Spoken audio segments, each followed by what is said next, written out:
It was the last great battle of the Pacific, and it would become the bloodiest clash of them all. Okinawa, an island only 70 miles long, was transformed into a battlefield of unimaginable ferocity in the spring of 1945.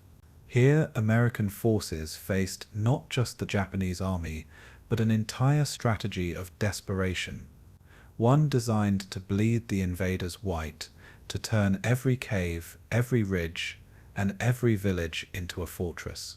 For the Japanese defenders, Okinawa was the final barrier before the home islands. For the Americans, it was the stepping stone to invasion, the prize that would place them within striking distance of Tokyo. And for both sides, it would become a slaughterhouse where men and machines were ground into the mud. This was not a battle fought in neat lines, but a grinding ordeal of artillery, flamethrowers, and infantry charges into terrain twisted into natural fortresses. Kamikaze pilots hurled themselves at the US fleet in waves, crippling ships and terrifying sailors. Marines and soldiers waded ashore under constant fire, advancing yard by yard into killing zones. The civilians of Okinawa, caught between two armies, suffered a tragedy of their own. Many perishing in the crossfire, others driven to despair by propaganda and fear. In every respect, Okinawa was more than just another island in the Pacific campaign. It was a harrowing preview of what an invasion of Japan's home islands might look like. The cost was staggering. Tens of thousands of soldiers killed on both sides, hundreds of ships damaged or sunk, thousands of aircraft destroyed, and an entire civilian population devastated. It was at Okinawa that US commanders, looking at casualty lists, began to calculate what it would mean to storm Japan itself, and why the atomic bomb would ultimately be seen as the grim alternative. It was also at Okinawa that the Japanese military, for all its valor and desperation, revealed its inability to halt the relentless tide of American power. Tonight you will journey through the entire story of this battle. Every desperate landing, every suicidal attack, every trench and cave where men fought to the death. You will hear the voices of survivors, the accounts of soldiers who endured weeks of unrelenting combat, and the strategies of commanders who understood they were waging one of the war's defining battles. This is not just the story of Okinawa, it is the story of sacrifice, of courage, and of the terrible cost of war. So prepare yourself for the full history of the Battle of Okinawa, the bloodiest clash of the Pacific.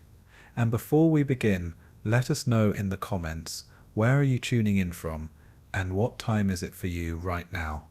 In the spring of 1945, the world stood on the edge of an ending that no one could yet fully grasp. The Allies had crushed Nazi Germany's last hopes in Europe, yet in the Pacific, the war burned with unrelenting fury. Japan, battered by years of defeats and the loss of territory, still refused to surrender.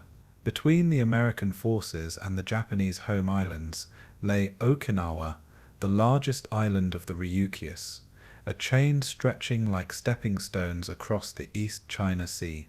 Strategically, Okinawa was a gateway, a launching ground for the invasion of Japan itself. To capture it would give the Allies airfields within bomber range of Tokyo and ports, capable of staging a massive amphibious assault. For Japan, losing it meant losing the shield that guarded its southern approaches. For civilians, it meant being caught in a clash of empires larger than anything their island had ever known. Okinawa was not just another battle, it was the final crucible, the last great clash of the Pacific War. The battle that unfolded on Okinawa was unlike any that had come before. It combined every element of modern warfare, sea, air, and land, on a scale of terrifying magnitude. Nearly 1,500 American ships assembled offshore, forming the largest naval armada of the Pacific War. Over 180,000 US troops, a mixture of Army and Marine divisions under the 10th Army, prepared to storm the beaches. Facing them were more than 100,000 Japanese soldiers, fortified in an intricate defensive system of caves, tunnels, and ridges. Above them, the skies swarmed with kamikazes, suicide pilots, who turned their aircraft into living bombs. On the seas, the US Navy endured relentless attacks, losing ships in numbers unseen elsewhere in the Pacific. On land, American soldiers and Marines faced some of the most brutal combat of the war, and throughout it all, the Okinawan people, caught between two great powers, endured unimaginable suffering. The scale of death and destruction ensured Okinawa would be remembered not as a battle, but as a cataclysm. The importance of Okinawa cannot be overstated. For the United States, capturing the island meant securing a forward base just 350 miles from the Japanese homeland. From its airfields, B-29 bombers could strike Tokyo and Osaka with ease, while fighters could provide escort deep into enemy territory. For the Navy, Okinawa's harbors offered anchorage for fleets preparing to invade Japan. For Japan, however, holding the island was a matter of survival. To abandon Okinawa would be to invite the destruction of the homeland, to open the gates for an invasion they feared would annihilate their nation. The Japanese strategy, therefore, was not to repel the Americans at the beaches, but to bleed them dry in a battle of attrition. The island became a fortress, designed to consume American lives in staggering numbers. Okinawa was both prize and trap, a battlefield chosen not just for geography, but for its potential to break morale. It was a clash of necessity, and neither side could afford to yield. Yet the human stakes extended beyond the strategies of generals and admirals. Okinawa was home to nearly 300,000 civilians, farmers, fishermen, shopkeepers, families whose lives had been bound to the land for centuries. They were suddenly thrust into the vortex of total war. Many were conscripted by the Japanese military, forced to build fortifications or carry ammunition into caves.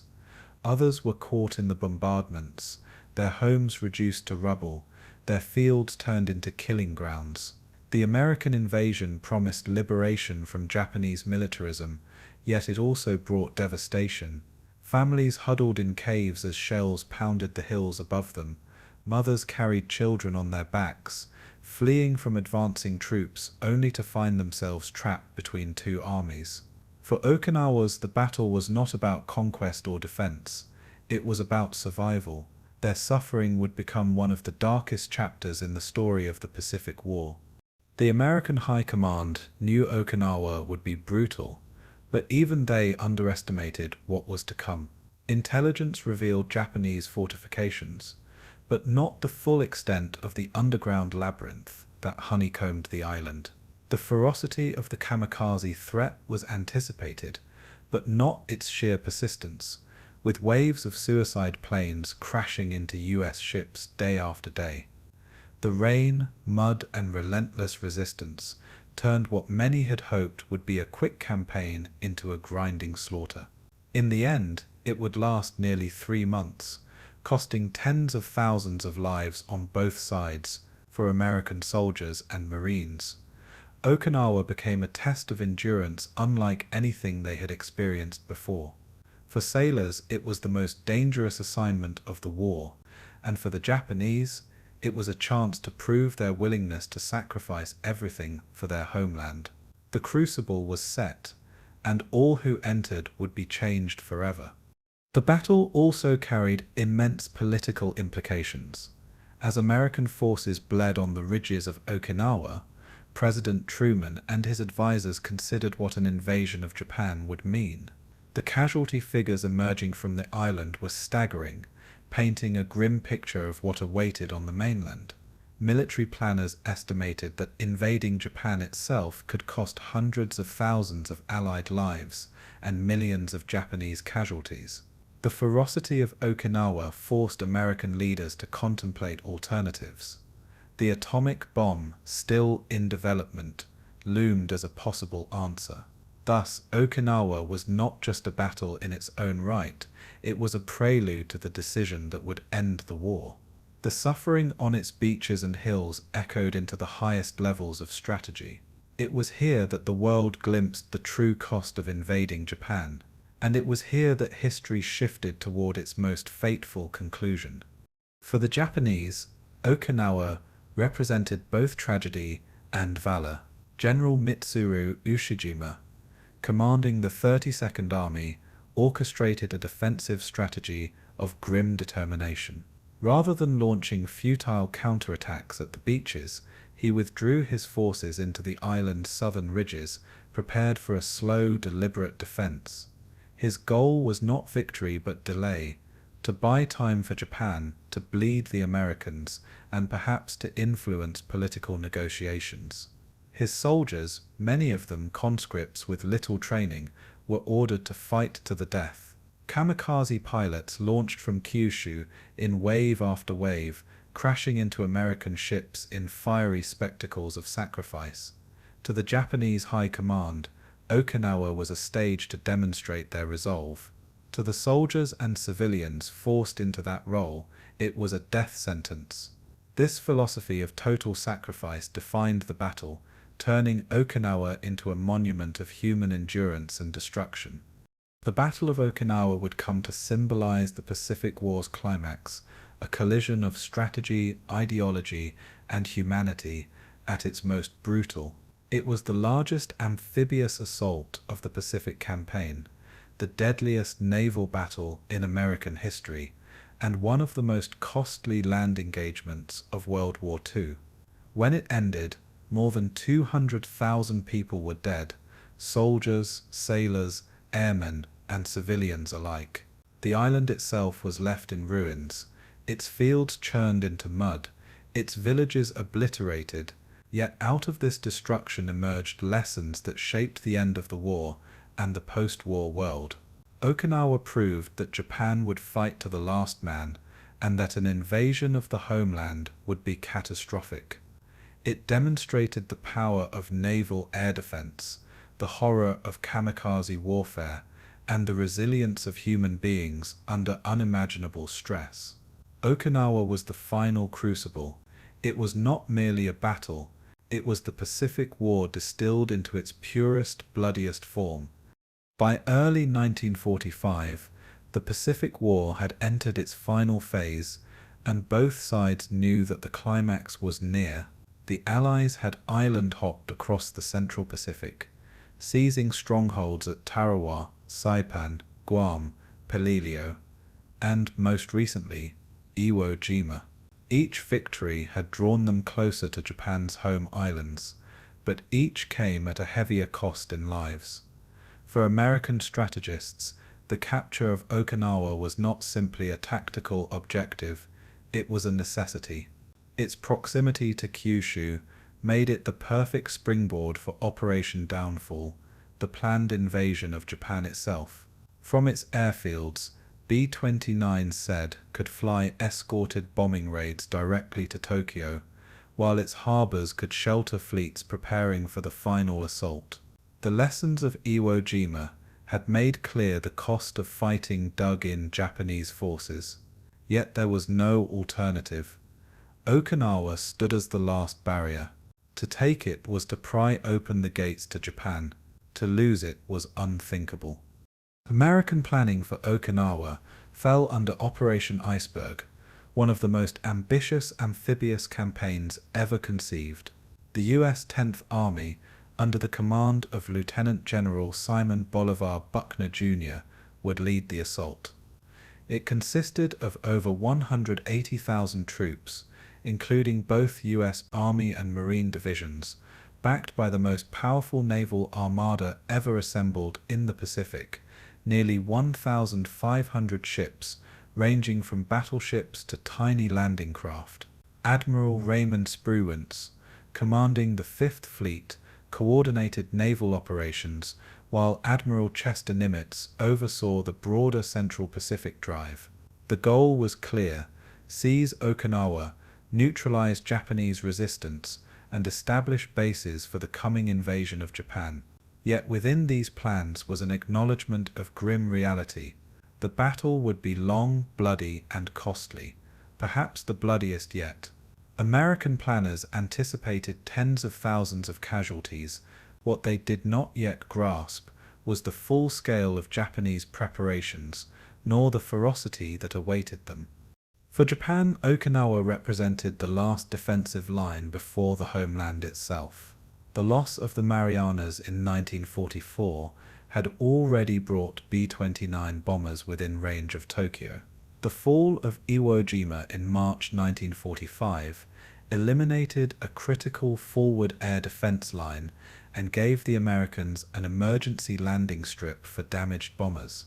Okinawa was now the shield that stood between Japan and direct invasion.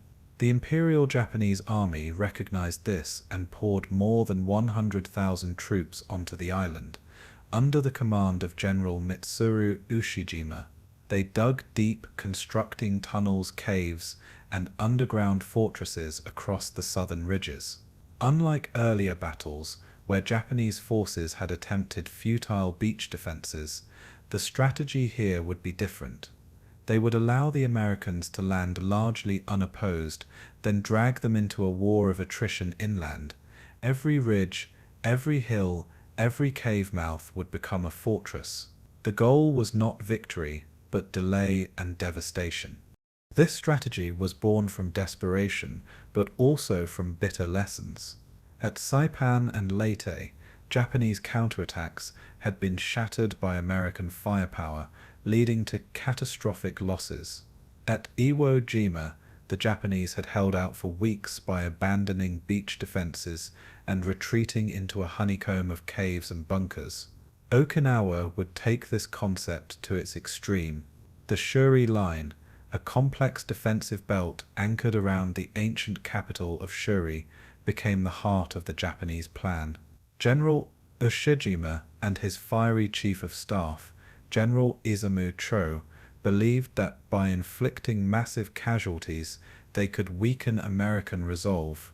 If Okinawa became a bloodbath, perhaps the United States would hesitate to invade Japan's home islands.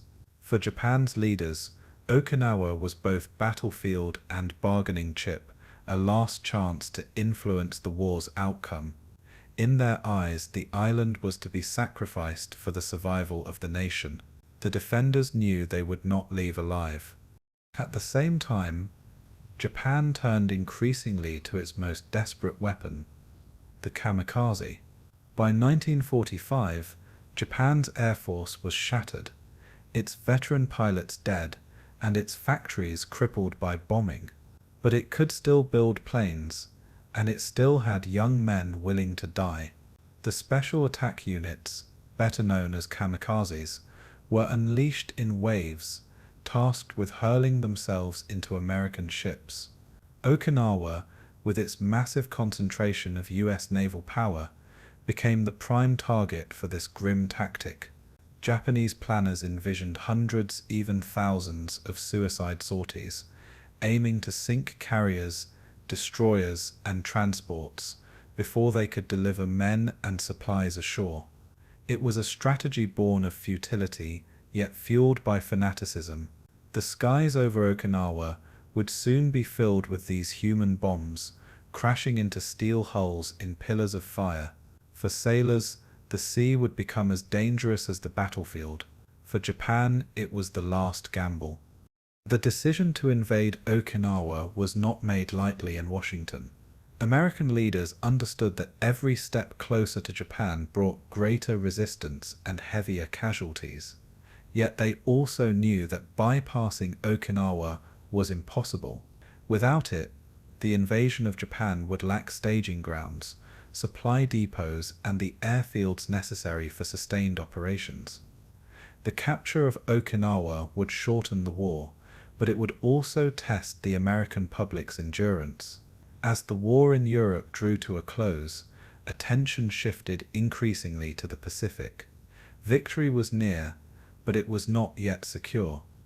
The blood that would be spilled on Okinawa would set the tone for the final act of the war. Even before the first troops landed, Okinawa was shaping history. It was both a stepping stone and a warning, a glimpse of the storm that was still to come. Behind the grand strategies, there were also tensions within the Allied command. Admiral Spruance and General Buckner differed in style, the Navy emphasizing speed and boldness, the Army cautious and deliberate. Marine commanders, veterans of brutal island campaigns, often clashed with Army leaders over tactics and priorities. Even within Japan, there were divisions. General Ushijima favored a defensive strategy of endurance, while General Cho pushed for bolder counterattacks. These differences created friction, but they also shaped the battle's unfolding. The clash of personalities mirrored the clash of nations, as decisions made in command bunkers determined the fate of men in foxholes. Strategy was not abstract. It was human, filled with rivalries, compromises, and hard choices. Okinawa became a theater not only of combat but of leadership under pressure. In the Crucible of 1945, every decision carried a weight of lives. And on Okinawa, lives would be spent recklessly by both sides. Thus, by the time American fleets assembled off Okinawa in March 1945, the stage was fully set. On one side stood the United States, armed with overwhelming firepower, unmatched logistical strength, and a determination to end the war. On the other stood Japan, bloodied but unbroken, clinging to its final defensive bastion, and prepared to sacrifice everything. Between them lay Okinawa, an island of green hills and quiet villages soon to be transformed into a wasteland. It would be the last great battle of the Pacific, a struggle fought not only for territory, but for the very future of nations. The strategies that brought them here were clear. America sought a stepping stone to victory. Japan sought a wall of sacrifice to delay defeat. Neither could retreat, neither could yield. The road to Okinawa had been long, but it ended here. The armies were ready. The battle was about to begin. By the spring of 1945, the Japanese military faced a grim reality. Its navy was shattered, its air force depleted, and its industrial base crippled by relentless American bombing. Yet Japan's leaders refused to surrender. They clung to a strategy that blended desperation with fanaticism, make the cost of invasion so unbearable that the Allies would seek terms rather than unconditional victory. Okinawa, as the last great barrier before the home islands, became the centerpiece of this plan. The Japanese strategy of homeland defense, known as Ketsugo, envisioned a final stand, a storm of fire and blood designed to repel or at least delay the inevitable. At its heart lay the Kamikaze, young pilots who transformed their aircraft into weapons of human sacrifice. Alongside them, a symbol of Japan's naval pride would make its last voyage, the super battleship Yamato. This convergence of sacrifice, steel and desperation was Operation Tengo. It was Japan's last gambit, a strategy as tragic as it was futile. The Kamikaze, or Divine Wind, had first appeared in late 1944 at Leyte Gulf, but by Okinawa it became Japan's primary weapon. The Imperial Japanese Navy and Army Air Forces could no longer match the Americans plane for plane or pilot for pilot. Their veteran aviators had been lost in years of grinding war, replaced now by barely trained youths. But these young men were asked to do only one thing: take off, aim at the enemy, and crash. Stripped-down planes, sometimes loaded with extra explosives or fuel, were guided toward American ships. Pilots carried white scarves, Heikamaki headbands, and letters of farewell. They believed or were told that their sacrifice would protect their families and their homeland. For Japanese commanders, the Kamikaze was both weapon and theater, a demonstration of resolve designed to terrify the Americans. At Okinawa, they would be unleashed in waves, like a human tide hurled against steel. The cost would be horrific on both sides. The psychological impact of the kamikaze strategy cannot be overstated. For American sailors, the sight of incoming planes diving straight into their ships was unlike anything they had ever faced. Anti-aircraft fire tore the sky apart, tracers arcing upward in desperate walls of lead. Yet many kamikazes still broke through, slamming into destroyers, carriers, and transports with devastating effect. Explosions ripped decks open, flames consumed crews, and casualties mounted in minutes. The Americans called it the Kikusui, or floating chrysanthemum, waves of suicide attackers, rising day after day. For Japan, each young man who died was honored as a hero, his name enshrined in Shinto shrines, his sacrifice elevated into legend. But behind the glory was despair. These were sons, brothers, and students, lives extinguished in seconds. It was warfare reduced to its most desperate form. It was a weapon Japan could still wield, even as everything else slipped away, and over Okinawa, the kamikaze became the deadliest threat the US Navy had ever faced. While kamikazes swarmed the skies, Japan's naval command conceived a bold, almost suicidal gesture of its own, the final mission of the Yamato. The largest battleship ever built, the Yamato was a floating fortress, bristling with 9 18.1-inch guns, the biggest naval artillery pieces ever mounted on a ship. She was the pride of the Imperial Japanese Navy, a symbol of national might and craftsmanship. Yet by 1945, she was also a relic. Aircraft carriers, not battleships, now ruled the seas, and Japan had no carrier fleet left to protect her. Still, naval leaders ordered her to sail on a one-way mission, attack the American fleet at Okinawa, beach herself if necessary, and fight as a stationary fortress until destroyed. This plan, known as Operation 10 Go, bordered on the suicidal. Yamato would sail with little air cover, almost no chance of survival, and enough fuel for only a one-way trip. She was a sword raised in desperation, doomed before it was unsheathed. On April 6, 1945, the Yamato set sail from Tokuyama with a small escort of cruisers and destroyers. Her crew of over 3,000 men knew the odds, but discipline and duty bound them to the mission. Some wrote farewell letters, others performed ceremonies on deck, and many silently accepted that they would never return home. As she steamed south, American submarines tracked her, and reconnaissance aircraft spotted her massive silhouette. US Navy commanders, with total air superiority, prepared the strike. On April 7th, waves of American carrier aircraft descended on the Yamato in a coordinated assault. Torpedo bombers struck first, crippling her steering. Dive bombers and fighters followed, raking her decks with bombs and rockets. Explosions erupted across her massive hull as fires spread uncontrollably. Within hours, the pride of the Imperial Navy was sinking beneath the waves. The greatest battleship ever built had never fired her guns at the enemy fleet. She went down in smoke, fire, and futility. The destruction of Yamato was more than a naval defeat. It was a symbolic end to Japan's battleship era. For decades, the Imperial Navy had believed in decisive surface engagements, where ships of steel would clash in line-of-battle duels. But at Okinawa, the reality was undeniable. Air power, not battleships, now decided the fate of fleets.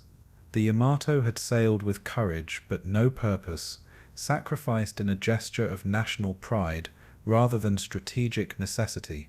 Over 3,000 sailors went down with her, a human cost that mirrored the countless kamikazes falling from the skies above Okinawa. For the Japanese people, the loss of the Yamato was a moment of mourning and shock. It revealed the depth of desperation in their leaders' decisions. It also marked the collapse of a dream, the dream that steel and sacrifice alone could turn back the tide. Operation Tengo had ended in fire, leaving only ruin in its wake. Yet, even after Yamato's destruction, Japan did not relent. Kamikaze sorties continued in waves, with over 1,500 suicide attacks launched during the Okinawa campaign. Destroyers patrolling radar picket lines bore the brunt of the assault, often sinking with heavy casualties. Even carriers, heavily protected, were struck, their decks scarred by fire and wreckage. American sailors lived in constant fear, always scanning the skies, never knowing when the next plane would dive.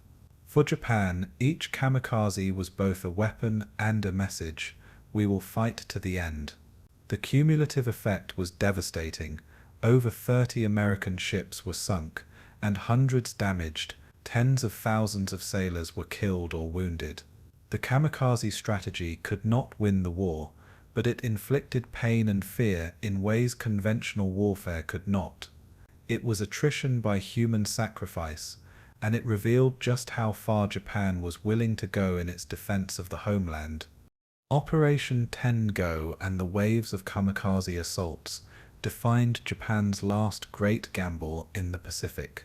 Militarily, they achieved little beyond delay and destruction.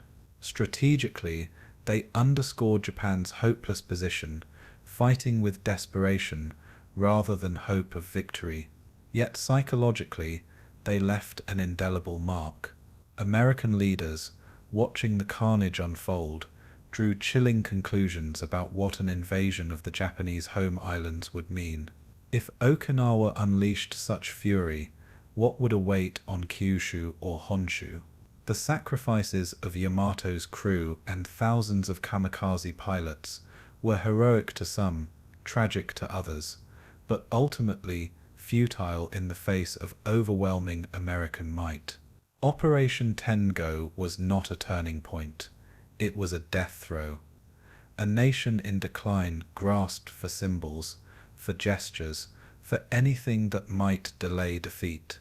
But in doing so, it revealed the true depth of its desperation. And for Okinawa, it was only the beginning of the storm. The invasion of Okinawa demanded a military machine larger and more complex than any the Pacific War had yet seen. At its core stood the U.S. 10th Army, commanded by Lieutenant General Simon Bolivar Buckner, Jr. This unique force was unlike any other in American history, for it combined both Army and Marine divisions under a single unified command. On paper, it counted nearly 183,000 combat troops, but in reality, when one added naval personnel, airmen, and supporting units, the total strength for the operation swelled to well over 500,000.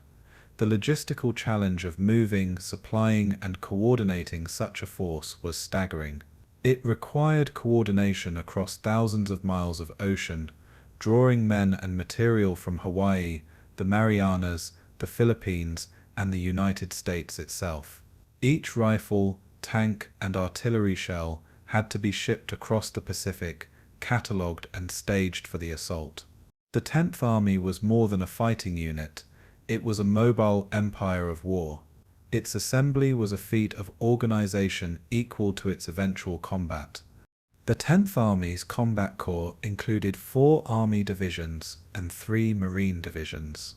The Army contributed the battle-hardened 7th, 27th, 77th, and 96th Infantry divisions, all veterans of earlier Pacific campaigns. The Marines brought the 1st, 2nd, and 6th Marine divisions, each forged in fire at Guadalcanal, Tarawa, Saipan, and Peleliu.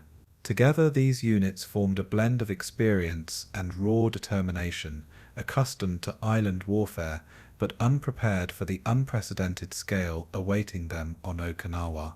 General Buckner, an Army officer with a cautious reputation, faced the challenge of coordinating Marines, famed for aggressive assaults with Army units trained in grinding infantry warfare.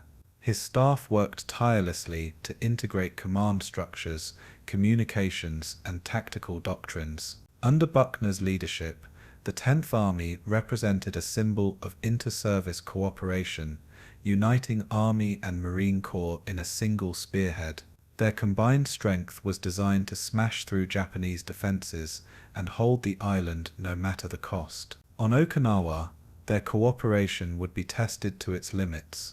Behind the ground forces stood the vast naval armada of Admiral Raymond Spruance's Fifth Fleet. Nearly 1,500 vessels assembled for Operation Iceberg, ranging from mighty battleships and aircraft carriers to destroyers, submarines, transports, and landing craft. Task Force 58, under Admiral Mark Mitcher, provided the carrier striking power, with hundreds of fighters and bombers ready to suppress Japanese air attacks. Battleships and cruisers delivered firepower unmatched in history, their massive guns preparing to soften Okinawa's defenses before the landings. Destroyers performed the dangerous duty of radar picket lines, tasked with early warning of incoming kamikazes. Amphibious command ships coordinated the landings, their radios linking sea, land, and air into a single command web. Tank landing ships, LSTs, carried vehicles, artillery, and supplies, while smaller Higgins boats ferried men to shore. The fleet was not simply transport, it was a floating city of war, complete with repair ships, hospital vessels, and supply depots. For Okinawa, the US Navy was both hammer and shield.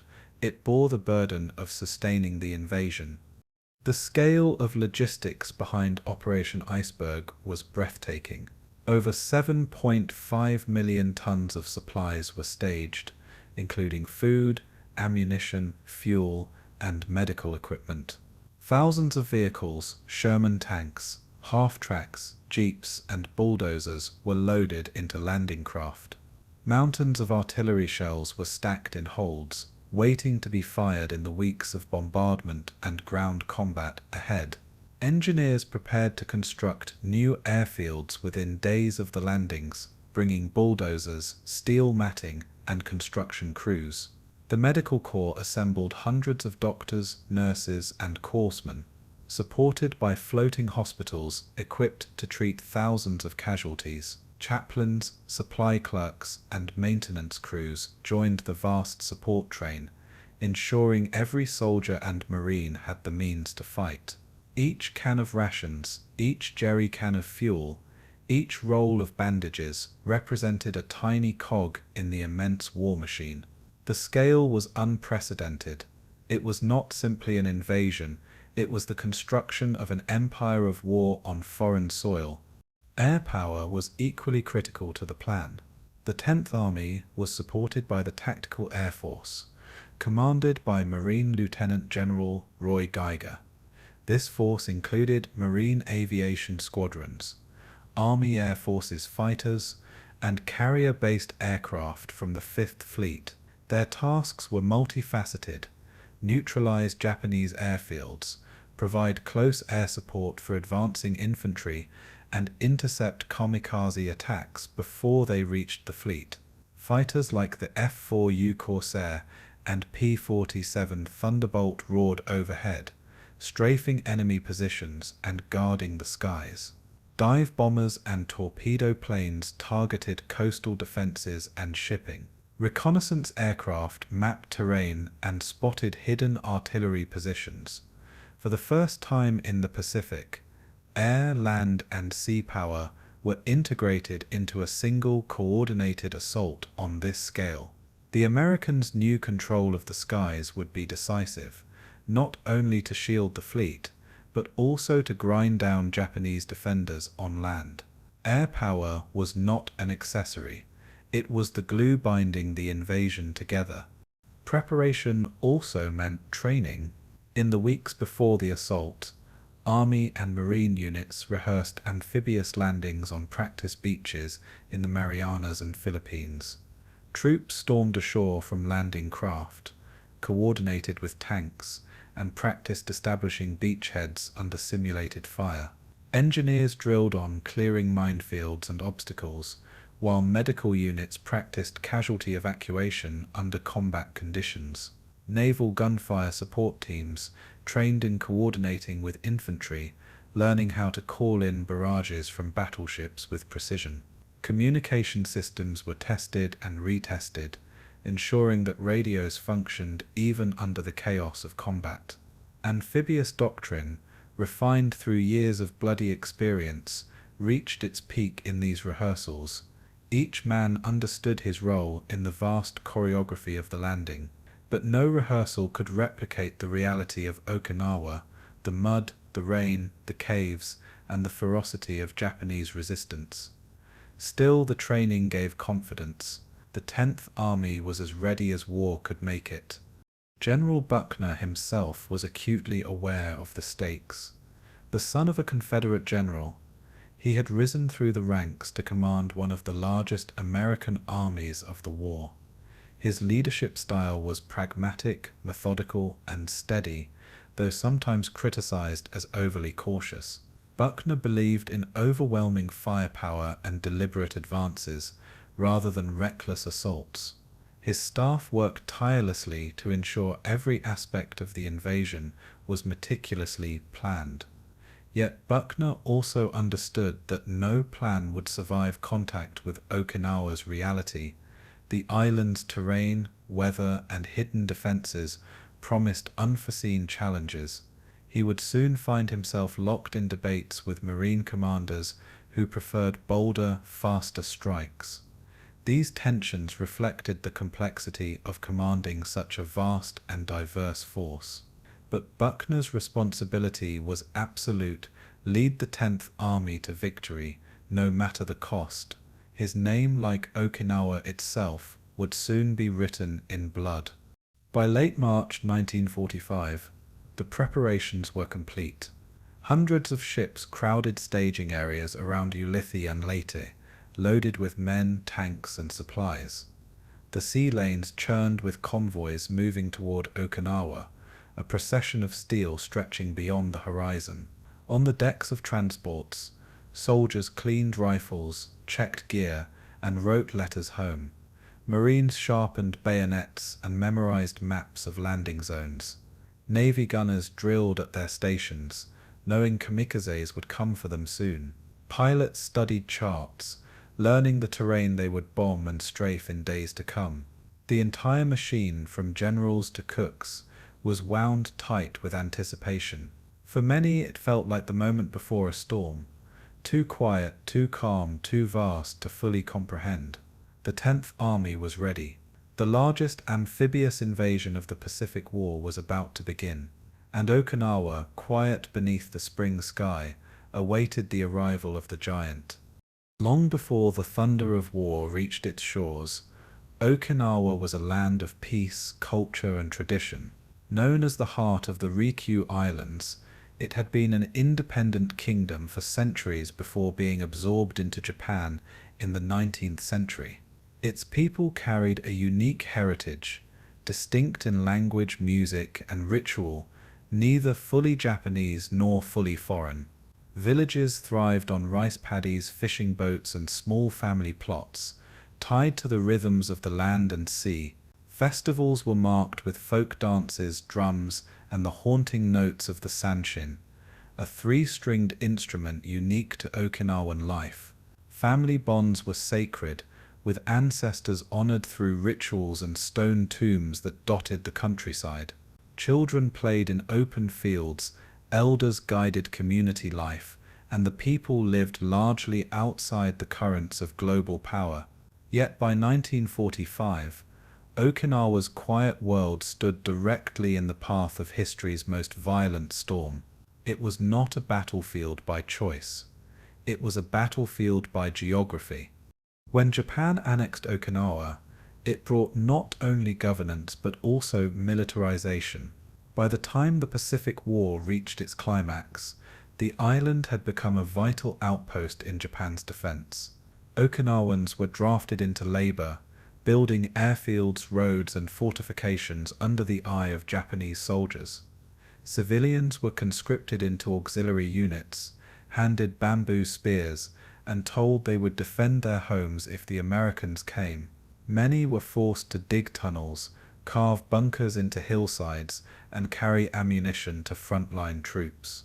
Teachers drilled schoolchildren in air raid shelters, while propaganda painted the Americans as monsters who would kill and violate without mercy. Families were caught between fear of their own military and the dread of an approaching enemy. Some Okinawans resisted Japanese authority quietly, but most were too powerless to do more than endure. By early 1945, their island was transformed into a fortress.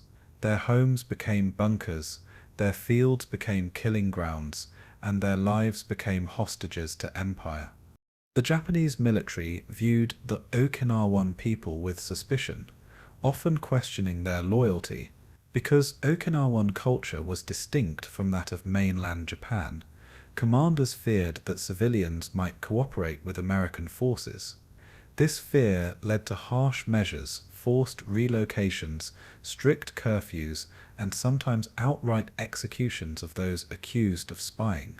Villagers were ordered into caves, sometimes alongside soldiers, and instructed to fight or die rather than surrender. Families were told that capture meant dishonor, that Americans would torture and kill them. Leaflets circulated, urging suicide over capture, and grenades were distributed to civilian groups as a grim protection.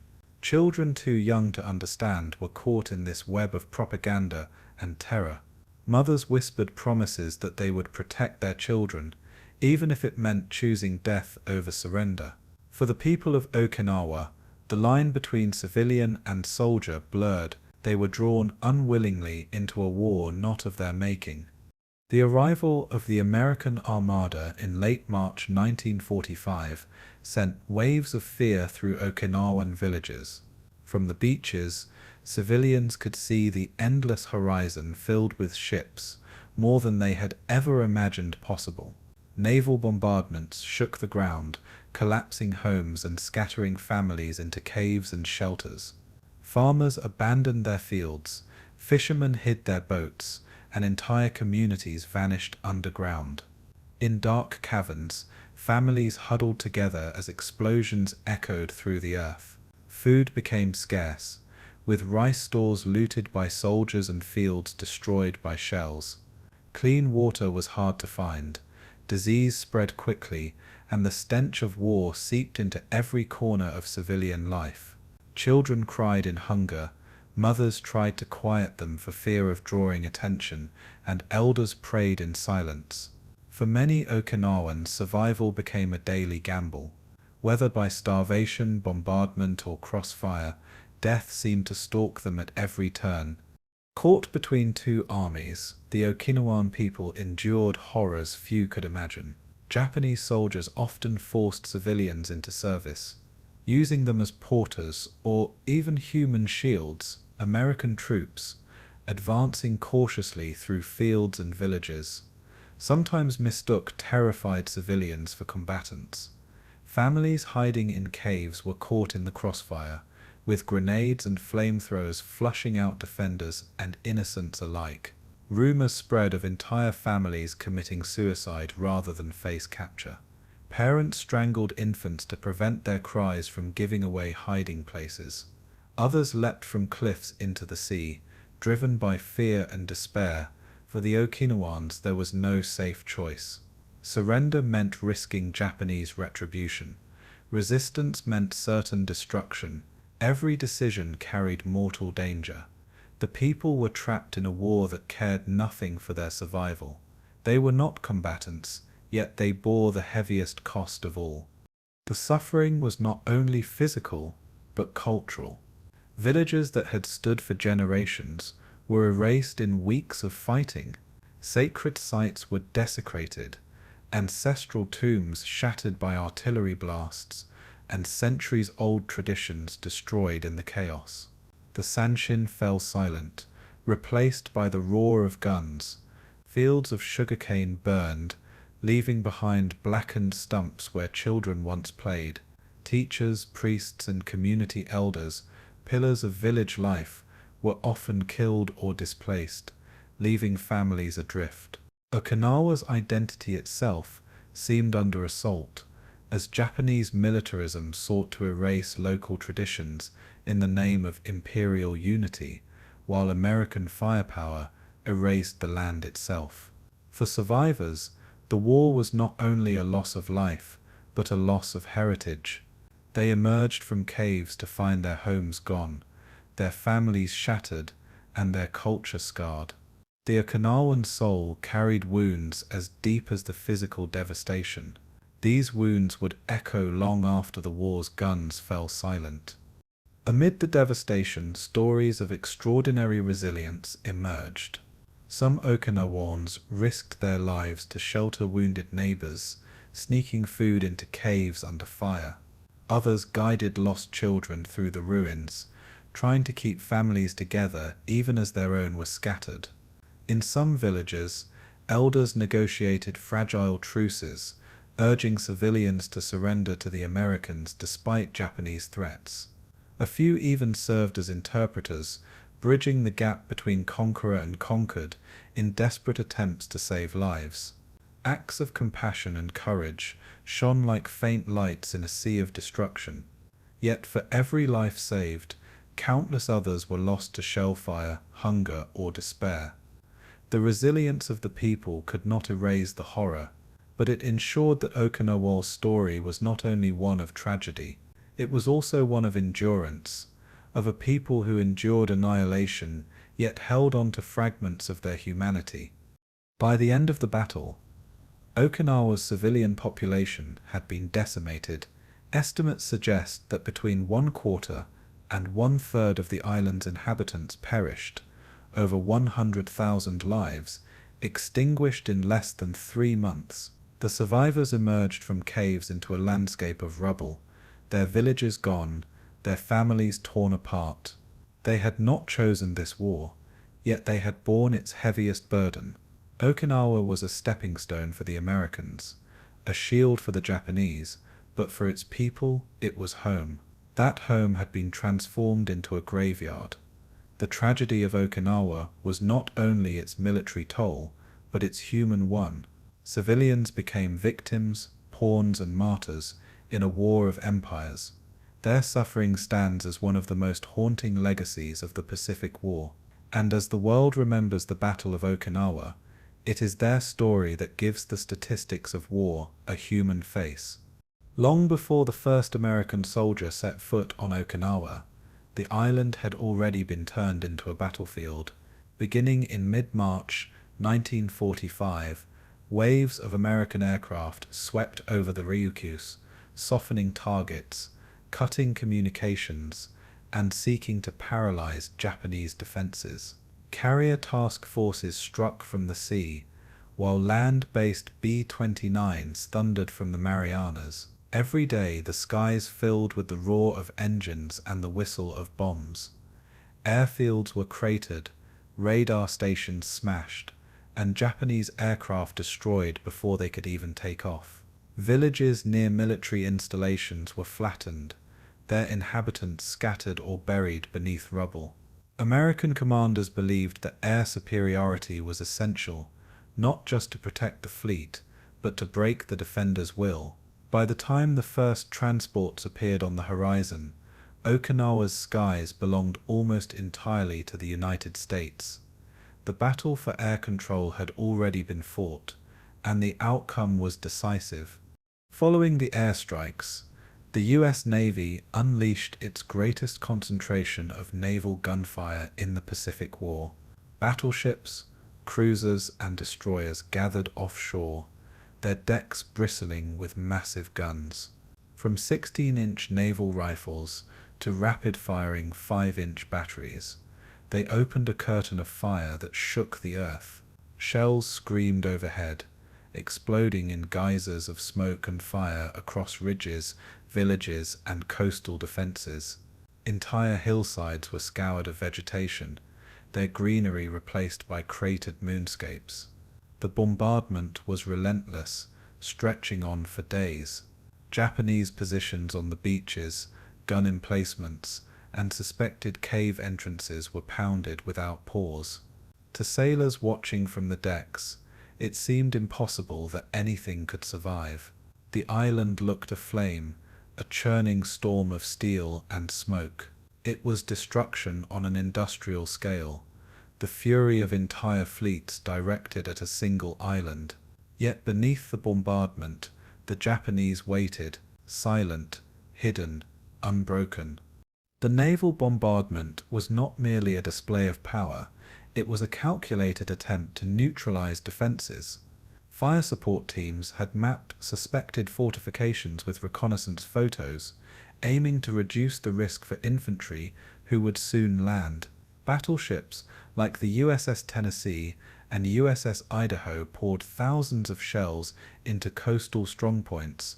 Destroyers closed dangerously near to rake cliffside caves with accurate fire. Day and night the thunder never ceased, echoing across the East China Sea. To the Americans, it was reassurance, a promise that the defenders were being pulverized into dust. But to the Japanese huddled deep in their tunnels, it was a grim rehearsal for the ordeal ahead. Their strategy was endurance, not resistance at the shoreline. Each shell that fell above them was endured in silence. They knew the true fight would begin only when the bombardment stopped and the Americans came ashore. For Okinawan civilians, the bombardment was an apocalypse. Villages near the coast, many already scarred by air raids, were obliterated by naval guns. Stone houses crumbled under the concussions, thatched roofs ignited in flame, and ancestral tombs were shattered by direct hits. Families fled inland, searching desperately for caves or dugouts to escape the shelling. Mothers pressed their children against earthen walls as the ground shook with every blast. The noise was deafening, a ceaseless roar that blotted out conversation and thought. For days on end, the island knew no silence, only the rolling thunder of American fire. Hunger and thirst plagued those trapped underground, while smoke and dust made breathing difficult. Civilians, powerless to alter the course of war, endured the destruction of their homes and heritage. Their suffering was not strategic, it was collateral. They became shadows in the storm, clinging to survival as their island burned. American gunners often believed they were annihilating the enemy, but the Japanese had learned hard lessons from Saipan and Iwo Jima. At Okinawa, General Ushijima ordered his men to avoid beach defenses, knowing they would be obliterated.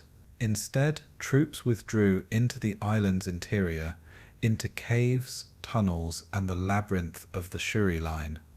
As a result, the naval guns destroyed fortifications that were largely abandoned. Empty trenches collapsed, bunkers shattered, and coastal pillboxes disappeared in the smoke. But the bulk of the Japanese army sat untouched, deeper inland, waiting. American intelligence was divided. Some analysts warned that the silence masked hidden strength. Others insisted the bombardment was effective. The truth would only be revealed when the landings began. For now, sailors and soldiers alike took comfort in the sight of devastation. The bombardment gave them confidence, but it also gave them a dangerous illusion. The scale of the bombardment was unprecedented. In the weeks leading up to April 1st, American ships fired more than 500,000 shells onto Okinawa. Carrier aircraft dropped thousands of tons of bombs, strafing and blasting anything that appeared suspicious. Hillsides collapsed, forests vanished, and the coastline was reshaped by constant explosions. Pilots reported seeing entire villages erased in a single pass. The earth itself seemed to convulse under the pressure, as if the island were groaning beneath the onslaught. To the American public back home, such reports painted a picture of overwhelming power. Newspapers spoke of softening up Okinawa, as if the land itself could be tamed by fire. But among veterans who had seen earlier battles, There was caution. They knew Japanese soldiers could survive incredible punishment. They knew silence did not mean weakness. The bombardment was thunderous, but the storm on land had not yet begun. Psychologically, the bombardment had different effects on both sides. For American troops aboard transports, watching the horizon blaze gave them reassurance. They believed the defenders were being annihilated, that the beaches would be clear when they stormed ashore. For Japanese soldiers underground, the bombardment was both terrifying and galvanizing. It reinforced their belief that they could not resist head-on, but it also hardened their resolve to fight when the enemy advanced. For Okinawan civilians, it was trauma etched into memory. Children remembered the sky glowing red at night, the ground trembling beneath their bodies, and the sound of walls collapsing. Families whispered prayers in the dark, clinging to faith as steel rained down. The bombardment did not discriminate. It terrified all who heard it. In its noise, each group heard something different: hope, determination, or despair. In its silence afterward, each prepared for what came next. When the bombardment finally paused on March 31st, the island lay scarred beyond recognition. Smoke hung in the air, fields were pitted with craters, and the coastline looked like a barren wasteland. American commanders gave the signal the next day the landings would begin. On the beaches there was no movement, no visible resistance, only silence. To American eyes it seemed the bombardment had done its work. To Japanese defenders, it was exactly what they wanted the enemy to believe. And to Okinawan civilians, it was only a pause in the nightmare, a moment of quiet before the storm. The stage was set for April 1st, 1945, L-Day. The bombardment had unleashed the fury of the most powerful fleet in history. But the real battle, the human battle, was only beginning. The silence after the thunder was more ominous than the thunder itself. It was the breath before the plunge. Easter Sunday, April 1st, 1945, dawned over Okinawa with a strange and uneasy calm. Out at sea, the largest amphibious armada ever assembled in the Pacific stretched across the horizon, nearly 1,500 vessels, from mighty battleships to tiny landing craft. On their decks, over 180,000 American soldiers and Marines prepared for the ordeal to come. The beaches of Okinawa's western coast, codenamed Hagushi, were their destination. Long before dawn, naval guns opened fire in a final preparatory barrage, sending thunder across the sea. Waves of carrier planes roared overhead, strafing the coastline, while destroyers closed in to rake suspected strongpoints. On the transports, men checked weapons, adjusted packs, and whispered last words to themselves. Chaplains offered blessings, while officers shouted orders above the din. For many, this was the moment they had trained for, but dreaded. They believed the beaches ahead would be as deadly as Tarawa or Iwo Jima. None could know the surprise that awaited them. The assault began in choreographed precision. Amphibious tractors, known as LVTs, rolled down ramps and churned toward shore, followed by landing craft carrying waves of infantry. The sea was alive with movement, a steel tide pushing toward the beaches. Naval bombardment shifted inland, pounding hills and ridges to cover the advancing men. Battleships loosed their big guns in deafening salvos, their shock waves rippling across the water. Smoke screens drifted over the shore, veiling the beaches from view. Overhead, fighters circled, ready to strike any sign of Japanese resistance. Officers scanned the shoreline with binoculars, bracing for machine gun fire and artillery flashes. The men in the landing craft crouched low, expecting bullets to rake the water at any moment. Every veteran carried memories of past assaults where the first wave had been massacred.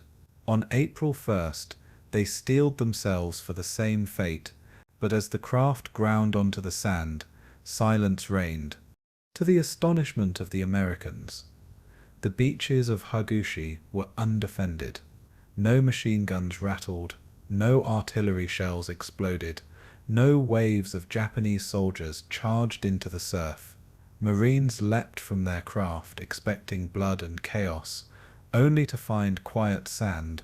Soldiers advanced inland in tight formation, rifles ready, but met no resistance. Engineers moved quickly to clear obstacles, marking safe paths with flags. Tanks rolled ashore unopposed, their tracks grinding across the beaches. Amphibious trucks began unloading supplies, stacking crates of ammunition and rations on the sand. The sheer scale of the landing became evident as wave after wave poured ashore. Within hours, tens of thousands of men, hundreds of vehicles, and mountains of material crowded the beaches. Officers could hardly believe their eyes. After years of brutal island campaigns, this seemed impossible. The Japanese had simply vanished. But the silence was not a gift, it was a trap. The Americans advanced cautiously inland, expecting ambush at every turn. Fields of sugarcane and scattered villages lay open before them, eerily deserted. Civilians had fled or been forced into hiding by Japanese orders, leaving homes silent and empty. Forces had advanced 4 miles inland, seizing Yontan and Kadena airfields virtually intact. These airstrips, captured without resistance, would soon host American fighters and bombers, further tightening the noose around Japan. Marines raised the stars and stripes over captured positions, while engineers immediately began repairing runways. Logistics officers marveled at how smoothly the landings had gone, calling it the most successful amphibious assault in the Pacific. By nightfall, more than 60,000 troops were ashore, with supplies flowing steadily from ship to beachhead.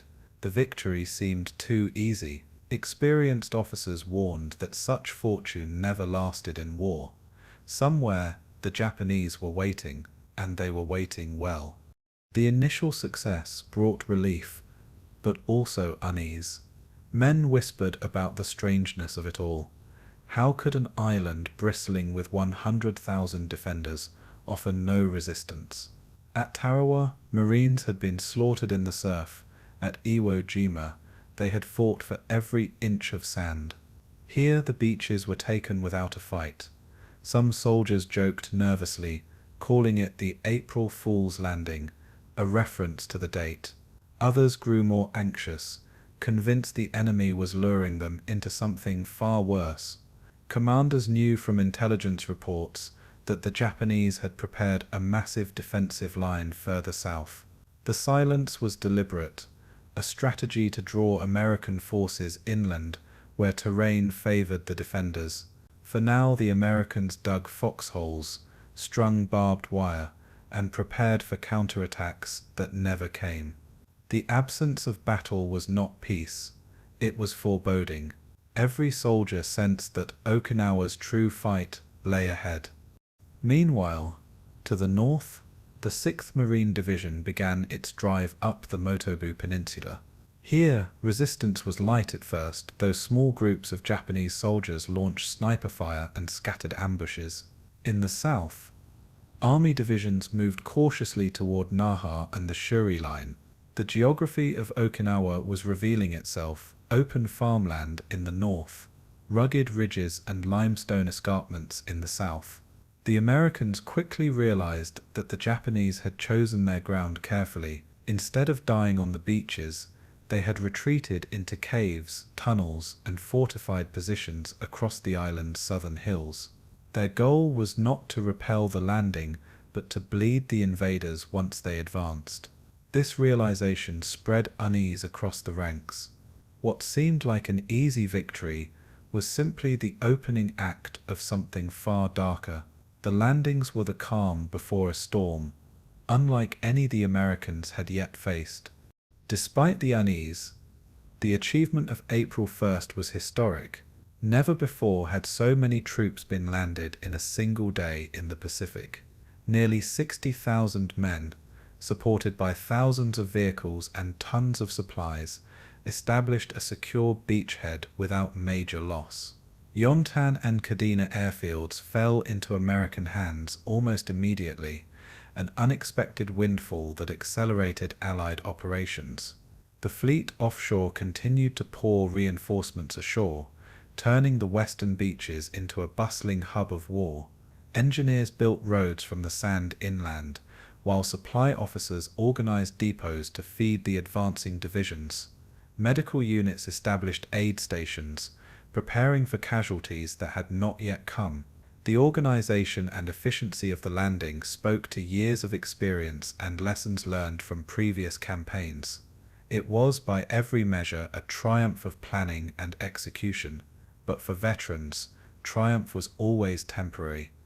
War had a way of evening the scales. As night fell on April 1st, American troops dug in across their new positions.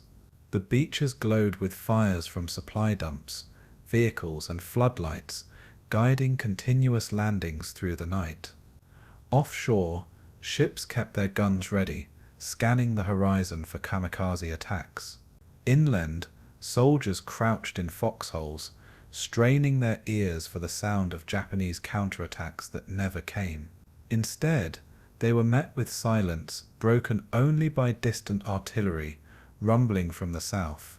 It was there, in the ridges and caves of the Shuri line, that General Ushijima's 32nd Army waited. The Americans had secured their foothold, but the real battle was yet to unfold. The landings of April 1st had gone smoother than anyone dared hope, but they had only walked into the jaws of a fortress. The beaches were theirs, but Okinawa was not. Ahead lay weeks of blood and attrition that would test them to the core. The trap was set. The Crucible was ready. As American troops advanced inland after the landings, they soon discovered the true genius and horror of Japan's defensive strategy. The southern portion of Okinawa, dominated by limestone ridges, valleys, and ancient fortified villages, had been transformed into a labyrinth of death. At its core lay the Shuri line, a system of interlocking defenses stretching across the island from east to west. Named after Shuri Castle, the ancient seat of the Ryukyu kings, it was both symbolic and strategic. For the Japanese 32nd Army, under General Mitsuru Ushijima, the Shuri line represented the ultimate bulwark against invasion. It was not one line, but a series of belts, defensive layers that forced attackers to bleed for every inch. Caves carved into cliffs, tunnels bored through ridges, and concealed artillery created an invisible fortress. To the Americans, it would soon feel like the very island itself had turned into a weapon. The beaches had been a mirage. The Shuri line was the reality. The Shuri line was a masterpiece of defensive engineering born from Japan's experiences in earlier island battles. At Saipan and Peleliel, commanders had learned that beach defenses were futile against American naval bombardments. At Iwo Jima, General Kuribayashi had pioneered the strategy of defense in depth, hiding his soldiers underground and forcing the Americans into a war of attrition. Ushijima and his fiery chief of staff, General Isamu Cho, refined this concept to its most lethal form. The Shuri line was not a single wall, but a web, designed to absorb blows and inflict maximum casualties. Defensive positions were arranged in depth, with mutually supporting fields of fire. Machine guns concealed in caves could rake advancing infantry, while mortars and artillery hidden deep in the hills struck from unseen angles. Even if one position was overrun, others remained intact, forcing the Americans into repeated frontal assaults. Every hill was a fortress. Every valley was a trap. At the center of this system stood Shuri Castle, perched atop a ridge that commanded views of the surrounding terrain. Once a symbol of Okinawan kingship, it was now the nerve center of the 32nd Army. Beneath its ancient stone walls, Japanese engineers had carved an underground headquarters with command rooms, communication lines, and supply caches. From here, Ushijima and Cho could oversee the entire defense, directing artillery and shifting units where needed. Around the castle, the ridges bristled with hidden guns. Villages such as Shuri, Maeda, and Yonabaru became anchor points in the defensive web, each converted into strongholds. The castle itself was shielded not only by terrain, but by tradition, a psychological fortress as much as a military one. To the Japanese, Shuri Castle symbolized defiance. To the Americans, it became the heart of a nightmare, a fortress that had to be taken no matter the cost. The ancient crown of Okinawa had become a citadel of death. The construction of the Shuri line relied heavily on Okinawan civilians. Under orders, they dug tunnels, carried materials, and hauled supplies into the defensive belt. Many were forced to live inside caves alongside soldiers, sharing the suffocating darkness. Engineers exploited Okinawa's natural limestone, carving chambers large enough for entire platoons, linking them with narrow passageways. Some caves were stocked with weeks of rations, ammunition, and water, allowing defenders to hold out long after being cut off. Heavy artillery, including 150 mm and 320 mm spigot mortars, was hidden inside camouflaged openings. These weapons could rain fire on American positions without revealing their source. Even tanks were buried in the earth, their turrets protruding as immovable pillboxes. Each position was designed to be invisible until it opened fire. The result was an enemy that could not be seen, only felt. For the Americans, advancing meant entering a maze where every step might trigger death. General Ushijima's strategy for the Shuri line was one of deliberate attrition. He knew he could not repel the Americans forever, nor save Okinawa from eventual conquest. But he believed he could bleed them so heavily that the cost of invading Japan's home islands would become politically unbearable. Each soldier was instructed to hold his position to the last, to inflict maximum casualties before dying. There would be no banzai charges, no mass suicides in the early stages. Instead, Ushijima ordered his men to fight from cover, retreat only when necessary, and counterattack with precision. His calm, methodical approach contrasted with General Cho's fiery rhetoric, but together they crafted a defense that combined discipline with ferocity. The Shuri line was not about survival. It was about sacrifice. It was designed to grind down the mightiest military machine on Earth, 1 yard of ground at a time. For the Americans, the Shuri line was an invisible enemy. Artillery shells arced in from hidden positions, mortars thudded without warning, and machine gun fire erupted from caves that appeared empty moments before. Infantry advancing across open fields were cut down by crossfire from ridges they thought secure. Tanks bogged down in mud were struck by mines or blasted by concealed anti-tank guns. Engineers tried to seal caves with explosives, only to find new ones opening nearby. Flamethrowers became essential tools, scorching defenders out of their holes, yet even fire often failed to penetrate deep enough. The terrain itself seemed alive, swallowing bullets and men alike. American commanders realized they were not facing a traditional battle line, but an underground fortress spread across miles of rugged hills. Each assault was a test of endurance. Each gain was measured in feet, not miles. The Shuri line turned Okinawa into a crucible of attrition. Psychologically, the Shuri line took a toll before the real fighting even began. Soldiers advancing south sensed the silence was deceptive. Veterans of earlier campaigns warned that easy gains would end in blood. Officers pored over maps, noting the ridges that dominated the approaches. Every hill looked like a potential fortress, every cave mouth a hidden gun. As patrols probed the southern defenses, they confirmed their fears. Japanese soldiers were waiting, disciplined and silent. For the rank and file, the realization was chilling. They were walking into a meat grinder built with cunning and precision. The Japanese had not been defeated on the beaches. They had chosen where to fight, and they had chosen the south, where the Shuri line would turn every advance into slaughter. The Americans braced themselves. The storm was coming, and the fortress ahead promised no mercy. By April's end, the Americans understood the enormity of the task before them. The Shuri line was not a position to be broken in days but in months. Every hill and ridge, Kamikaze, Sugarloaf, Maeda, would demand battles as ferocious as Iwo Jima.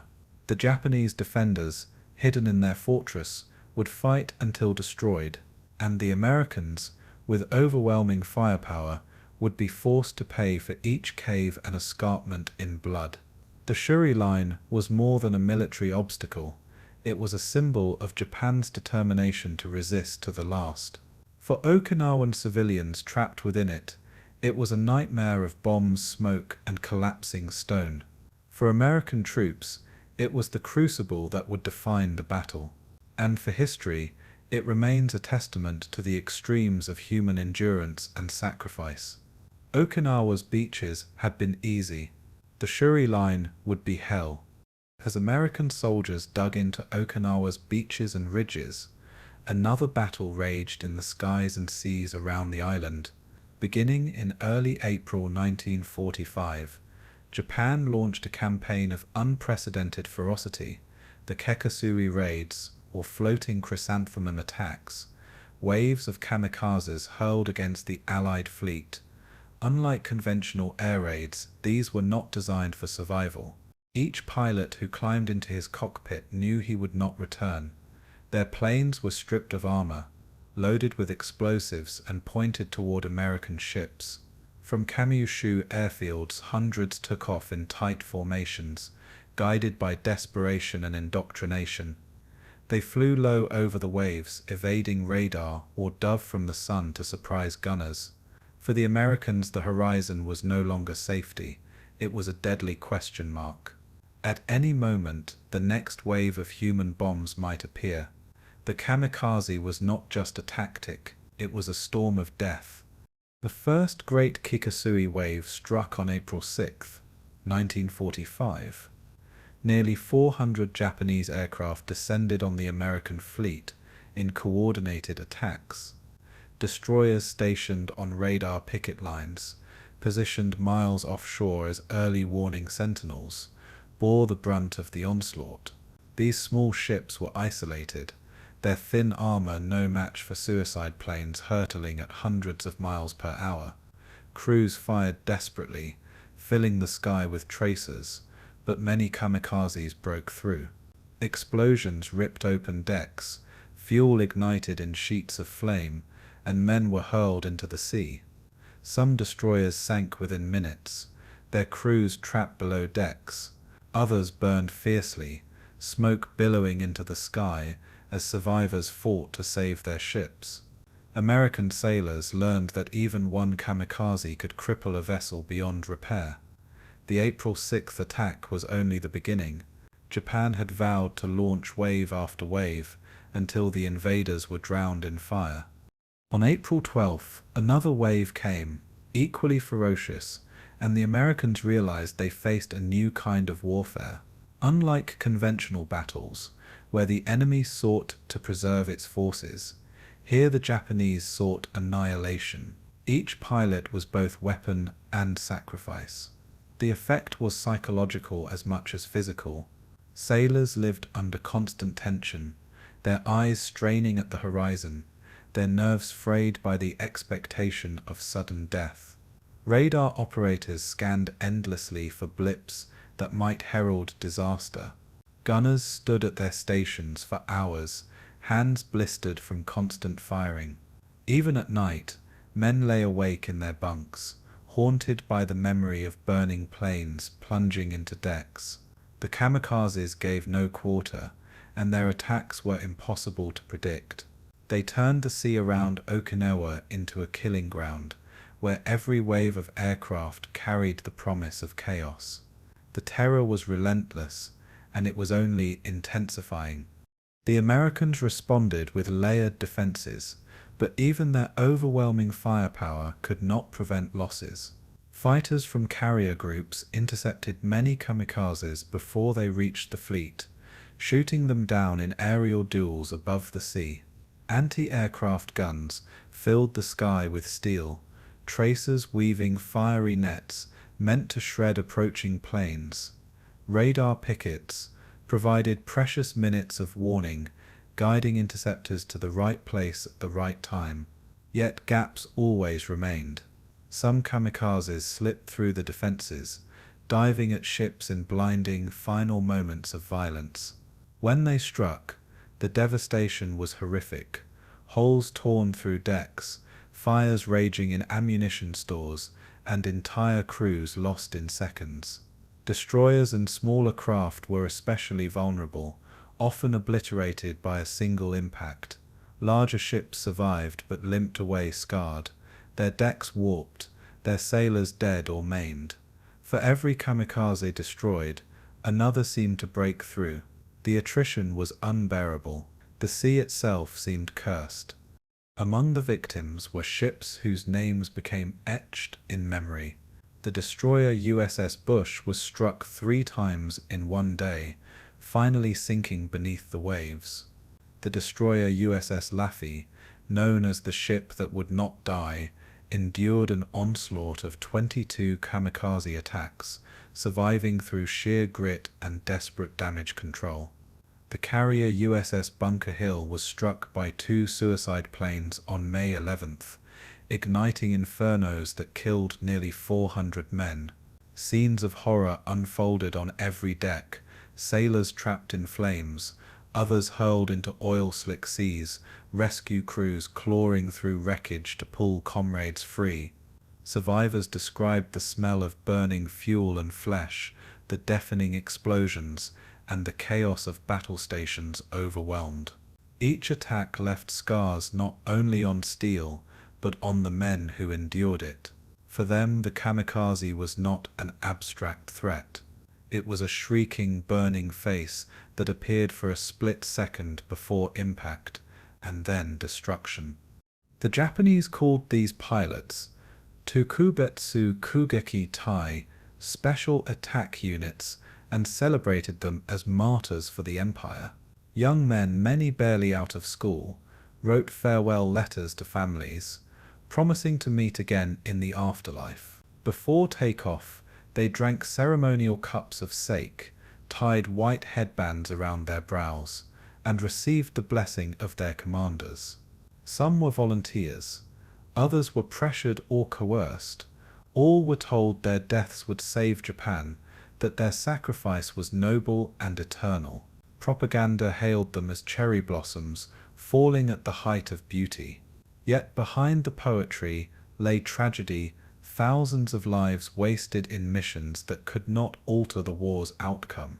For the families left behind, the honor was hollow, the loss unbearable. Each kamikaze was a son, a brother, a student. Each death deepened Japan's national wound. The sky over Okinawa became not only a battlefield, but a graveyard of youth. The Americans counted their toll as well. By the battle's end, more than 30 ships were sunk, and hundreds more damaged by kamikaze attacks. Nearly 5,000 sailors were killed, with thousands more wounded. The cost rivaled, and in some cases exceeded, the bloodshed on land. Admiral Raymond Spruance and his staff wrestled with the challenge of sustaining the fleet under such punishment. Task Force 58 cycled its carriers constantly, launching sorties while enduring constant threat. Radar pickets, knowing their duty placed them in the deadliest positions, accepted their fate with grim resolve. The Navy fought as hard a battle at sea as the Army and Marines did on land. Okinawa was not simply a land campaign, it was a struggle for control of the skies and seas. And in that struggle, The Kamikaze etched itself into history as one of the most terrifying weapons of the war. The fury of the Kamikaze at Okinawa revealed both the desperation of Japan and the resilience of the United States Navy. Each attack was an act of defiance, a refusal to surrender even in the face of overwhelming odds. Yet each loss of life underscored the futility of the tactic. The Kikasuri raids delayed the inevitable, but could not prevent it. The American fleet, battered but unbroken, continued to pour men and supplies ashore.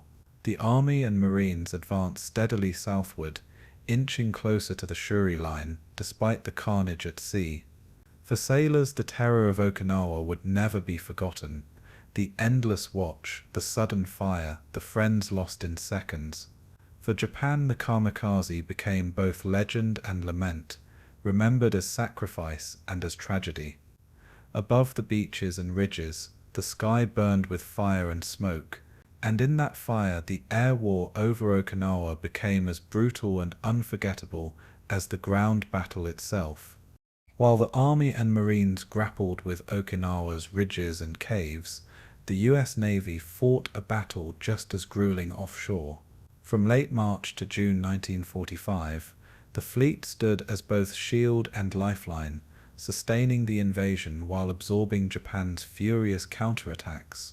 Nearly 1,500 ships crowded the waters, a floating city of war extending across the horizon, but this city was under siege. Japanese aircraft, submarines, and suicide missions turned the sea into a killing ground. Every sailor knew the enemy could appear at any hour from the clouds, from beneath the waves, or from hidden shores. Unlike land troops who measured progress in ground gained, sailors measured it in survival, one day at a time. The sea around Okinawa became a theater of attrition, where endurance mattered as much as courage. To serve in the fleet during Okinawa was to exist in a world of fire and steel, where the ocean itself seemed hostile. It was naval hell. The greatest threat came from the skies. Kamikaze raids hammered the fleet relentlessly, testing even the most disciplined crews. Radar picket destroyers, posted far from the main body to give early warning, bore the worst punishment. Their thin hulls, packed with men, fuel, and ammunition, made them deadly tinderboxes. When a kamikaze slammed into their decks, the result was catastrophic. Flames spread in seconds, ammunition exploded, and survivors often had to leap into burning seas. Entire crews watched their ships vanish beneath them, clinging to life rafts as comrades screamed in pain. The picket line became both a duty and a death sentence, a place of honor dreaded by all. Yet destroyer crews did not falter. They kept watch, firing until the last gun fell silent. Their sacrifice gave the main fleet precious minutes to prepare, but it came at a terrible cost. Submarines, too, haunted the waters around Okinawa. Japanese undersea raiders prowled the supply lanes, waiting for unescorted transports or stragglers. Though less effective than kamikazes, they remained a constant danger. American convoys zigzagged, destroyers dropped depth charges, and sonar men strained to hear the faintest echoes of an enemy beneath the waves. Even the rumor of a submarine could paralyze entire formations, forcing changes in course and delaying operations. Torpedoes slammed into tankers and smaller vessels, leaving columns of smoke rising against the horizon. Crews lived with the gnawing anxiety that death might come silently, unseen and without warning. For the fleet, vigilance never ceased. Day and night, lookouts scanned both sky and sea. The ocean was not neutral ground. It was contested space, filled with hidden predators, and every sailor knew the next strike could be his last. The sheer scale of the fleet's exposure magnified the danger. Unlike earlier Pacific operations, Okinawa demanded months of sustained naval presence. Carriers, battleships, cruisers, and hundreds of support vessels could not retreat after landings. They had to remain offshore, feeding men and supplies into the island. This immobility made them perfect targets. Japanese planners understood it, pouring every resource into attacking the anchorage. Even ships far from the front lines suffered. Hospital ships, clearly marked with red crosses, faced near misses, while ammunition ships risked annihilation with every attack. The logistical arteries that sustained the 10th Army were fragile, and the enemy struck at them without mercy. Sailors joked grimly that their decks were more dangerous than foxholes. They were exposed 24 hours a day, their only cover the sky filled with smoke and shrapnel. The sea offered no refuge, only endurance. Inside the fleet, life was an endless cycle of tension and exhaustion. Gunners manned their stations for hours, muscles aching, eyes burning from smoke and salt spray.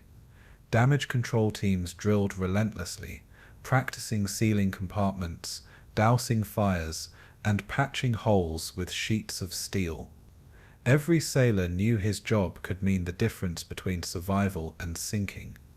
The monotony of waiting was broken by bursts of chaos, alarms blaring, engines roaring, the sudden shriek of diving planes. In those moments, time collapsed into seconds of terror. Men screamed commands, shells burst overhead, and every gun blazed at once. When silence returned, it brought only smoke, casualties, and shattered nerves. Sleep came fitfully, interrupted by more alarms. Meals were eaten standing, often cold, as battle stations took priority over hunger. The sea offered no peace, only the grinding reality of a war that never seemed to end. The toll was staggering. By battle's end, the US Navy had lost more than 30 ships sunk and nearly 370 damaged, an attrition unparalleled in American history. Over 5,000 sailors were killed, and more than 5,000 wounded, the heaviest naval losses of the entire war. Destroyers, carriers, and smaller vessels alike bore scars from fire and steel. Entire squadrons were decimated, and some ships vanished with nearly all hands. For every man lost, dozens of others lived with burns, broken limbs, or shattered nerves. Survivor accounts spoke of bodies floating in oil-slick seas, decks littered with twisted wreckage, and the stench of smoke and blood. The fleet was victorious but battered, its resilience paid for in human lives. The Navy had never endured such punishment in its history. Okinawa was not simply a battle, it was an ordeal that scarred an entire generation of sailors. Yet, amid the carnage, acts of heroism shone. Gunners who held their fire until the last moment, downing kamikazes yards from the deck. Damage control parties who sealed flooding compartments while trapped below, sacrificing themselves to save the ship. Medics who dragged wounded comrades through flames, ignoring their own injuries. Sailors leaping into infernos to jettison live ammunition before it could explode. Commanders who kept crippled vessels afloat long enough for crews to escape. The courage of the fleet was not in grand maneuvers, but in countless small acts of defiance against death. Each ship became a brotherhood bound by fire and steel. Survivors would never forget those moments. The sound of guns, the cries of the wounded, the sudden silence after impact. In naval hell, courage was the only constant, and it kept the fleet alive. By June 1945, when Okinawa was finally declared secure, the US Navy had endured its bloodiest campaign. The fleet had stood unbroken, sustaining the invasion despite unimaginable losses. Its ships scarred, its sailors exhausted, it had absorbed Japan's most desperate blows and still delivered victory, but the cost weighed heavily. Officers reported morale strained, discipline maintained only by sheer willpower. Survivors spoke of the sea as a graveyard, haunted by the faces of lost shipmates. The lessons of Okinawa echoed beyond the battle. proof that invasion of Japan itself would demand sacrifices on a scale almost unbearable. For the Navy, Okinawa was more than a victory. It was a crucible of endurance, paid for in lives and steel. The fleet had survived naval hell, but the scars would remain forever, etched in memory and in history. By April 1945, Japan's empire was crumbling, its fleet shattered, its skies dominated by American bombers. Yet in the harbors of the inland sea rested a leviathan, the battleship Yamato, pride of the Imperial Japanese Navy. She was the largest warship ever built, displacing 72,000 tons when fully loaded, with armor so thick it seemed invulnerable, and guns so massive they dwarfed anything afloat. Her 9 18.1-inch main guns were the largest naval artillery ever mounted, capable of hurling shells weighing 3,200 pounds over 25 miles. For years, Yamato had been a symbol of Japan's naval might, though her size and cost meant she had rarely seen decisive combat. Now, with the homeland threatened and Okinawa in peril, Japanese leaders sought one final gesture of defiance. Yamato was chosen for a mission not of victory, but of sacrifice. Her fate was sealed before she left port. She was to be a floating kamikaze. The plan, codenamed Operation Tengo, was desperate in conception and suicidal in execution. Yamato, accompanied by a light cruiser and 8 destroyers, would sail south from Japan toward Okinawa. With only enough fuel for a one-way journey, the battleship was expected to beach herself on the island's shore. There, her massive guns would provide coastal artillery, blasting American troops in support of the Japanese defenders on land. Once her ammunition was expended, her crew of more than 3,000 men was to fight as infantry until they were annihilated. It was a mission born not of strategy, but of desperation and the desire for honor in defeat. Admiral Toyoda Seimu, the combined fleet commander, approved the sortie with little expectation of survival. Even officers aboard Yamato knew the plan was futile, for American air power ruled the seas. Yet orders were orders, and they prepared for a final voyage into legend. On April 6, 1945, Yamato and her escorts departed Tokuyama under heavy secrecy. Her decks bristled with anti-aircraft guns, hastily fitted in a last attempt to fend off enemy aircraft. Crews painted camouflage patterns along her hull and rigged extra machine guns wherever space allowed.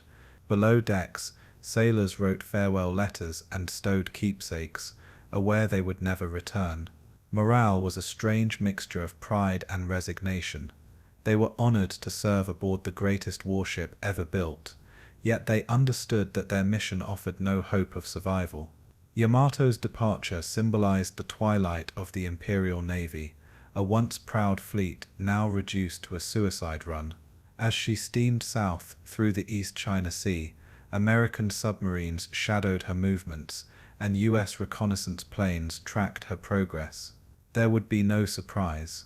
The Americans knew she was coming, and they prepared the skies to meet her. On April 7th, Yamato's final day dawned clear, the sea calm beneath her colossal hull.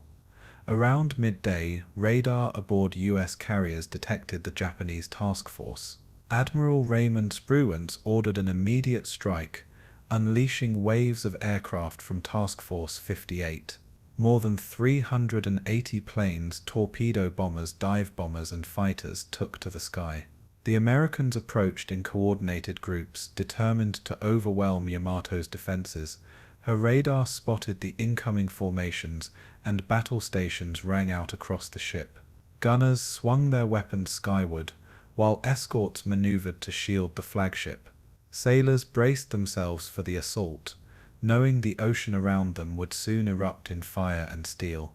The largest battleship in history was about to face the might of modern naval air power. It was a contest between past and future, steel and sky, honor and annihilation. The first wave of attackers struck like a hammer. Torpedo bombers skimmed low across the waves, seeking Yamato's vulnerable flanks.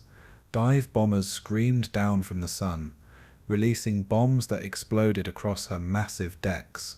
Anti-aircraft fire erupted in thunderous barrages, filling the sky with black bursts of shrapnel. American pilots described it as flying into a wall of steel, yet their determination was unshaken.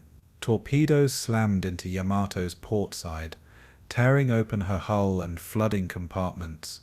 Fires broke out on the decks, engulfing secondary batteries and ammunition stores. Still the ship fought back, her gunners downing several attackers in flaming arcs. But for every plane destroyed, more appeared, wave after wave. Yamato's vaunted armor was strong, but it could not protect her from the relentless rain of bombs and torpedoes. She was a giant under siege, bleeding steel into the sea. The second and third waves deepened the onslaught. Torpedoes struck again, forcing Yamato to list heavily to port. Pumps roared to life, but flooding spread rapidly. Overwhelming damage control teams. Bombs ripped through her decks, igniting stored ammunition and tearing open gun mounts. The light cruiser Yohagi, struggling to protect the flagship, was struck and sunk, while destroyers fought desperately to shield their giant companion. American fighters strafed the decks, cutting down gunners as they clung to their weapons. The battleship's speed faltered, her great engines choking as water flooded her boiler rooms. Smoke poured from her superstructure, black plumes rising into the clear sky. For her crew, the scene was chaos, flames, smoke, screaming comrades, and explosions shaking the ship from bow to stern. Yamato was dying, but she fought to the last, her guns firing defiantly into the swarming sky. By mid-afternoon, Yamato's fate was sealed. Listing sharply, fires raging uncontrollably, she became a target too massive to miss. Torpedoes from the final wave struck her starboard side, counterbalancing her list but tearing open new wounds. The ship shuddered, her decks awash in flame. A massive explosion tore through her magazines, hurling a mushroom cloud of fire and smoke 6 miles into the air. The shock wave could be seen for hundreds of miles, and the sound echoed across the sea. Yamato split apart, her stern rising briefly before plunging beneath the waves. More than 3,000 sailors perished with her, trapped in the inferno or dragged into the depths. Fewer than 300 survived, plucked from the sea by destroyers that managed to escape. The greatest battleship ever built had been destroyed not by another battleship, but by the new masters of war, the aircraft carrier and its wings of death. The sinking of Yamato was more than the loss of a ship. It was the death knell of the Imperial Japanese Navy. Once proud of its battleship tradition, Japan had sacrificed its mightiest vessel in a gesture of desperation. For the Americans, it was proof that air power had rendered even the largest warships obsolete. For the Japanese people, it was a symbol of both tragedy and futility, a floating palace of steel gone in flames. Survivors wept for their comrades, recalling the pride of serving aboard Yamato and the horror of watching her die. Historians later described her final voyage as both heroic and meaningless, a magnificent war machine hurled against an unstoppable tide. In the waters south of Kyushu, Yamato's wreck became a tomb, a silent reminder of sacrifice and lost hope. The thunder of her guns was silenced forever, and with her passing, the age of the battleship came to an end. While the main weight of the Battle of Okinawa pressed south toward the Shuri line, the 6th Marine Division advanced rapidly northward. Their objective was the Motobu Peninsula, a rugged finger of land jutting into the East China Sea. Unlike the flat farmland of central Okinawa, Motobu was broken by steep hills, thick forests, and villages scattered among narrow valleys. Intelligence suggested that Japanese forces had retreated there after the landings, seeking to regroup. General Lemuel C. Shepard, commanding the division, ordered a swift advance to deny the enemy time to consolidate. Marines moved quickly along dirt roads, encountering little resistance at first. They captured villages abandoned by civilians, secured crossroads, and pushed through fields of sugarcane. At first, the operation seemed routine, almost too easy, but beneath the calm danger waited, for hidden in the rugged hills ahead lay Japanese troops determined to turn Motobu into a fortress. The Marines' rapid pace was deceptive, for every step forward carried them deeper into terrain ideal for defense. The Motobu Peninsula narrowed into ridges, creating natural choke points. Japanese stragglers harassed patrols, sniping from tree lines before melting away. Mines and booby traps slowed movement, injuring men who strayed from the paths. At night, Marines dug foxholes and listened uneasily to the sounds of the forest, distant gunfire, whispered movements, and the occasional burst of mortar fire. The division's tanks had difficulty maneuvering, restricted to narrow roads vulnerable to ambush. Engineers worked tirelessly to clear obstacles and open supply routes, often under fire. The deeper the Marines pushed, the clearer it became that the Japanese had chosen Motobu's highest point, Mount Yadake, as their stronghold. Rising nearly 1,000 feet, its ridges and caves overlooked the peninsula like a fortress. The Marines were not marching into a sweep, they were marching into a fight. The Japanese defenders of Motobu were not the main garrison of the 32nd Army, but elements of the 44th Independent Mixed Brigade, reinforced by local garrison units and militia. Numbering several thousand, they were under the command of Colonel Udo, a determined officer who understood the terrain's defensive potential. His men dug into Mount Yabake's slopes, carving caves, tunnels, and bunkers into the limestone. Machine gun nests covered every approach, while mortars and artillery were hidden in gullies. Supplies had been stockpiled to allow them to resist for weeks. Unlike the silence of the southern Shuri line, the defenders of Motobu did not intend to lure the enemy far before engaging. They were ready to fight hard, immediately. For Colonel Udo's troops, Motobu was both a last stand and a chance to inflict casualties.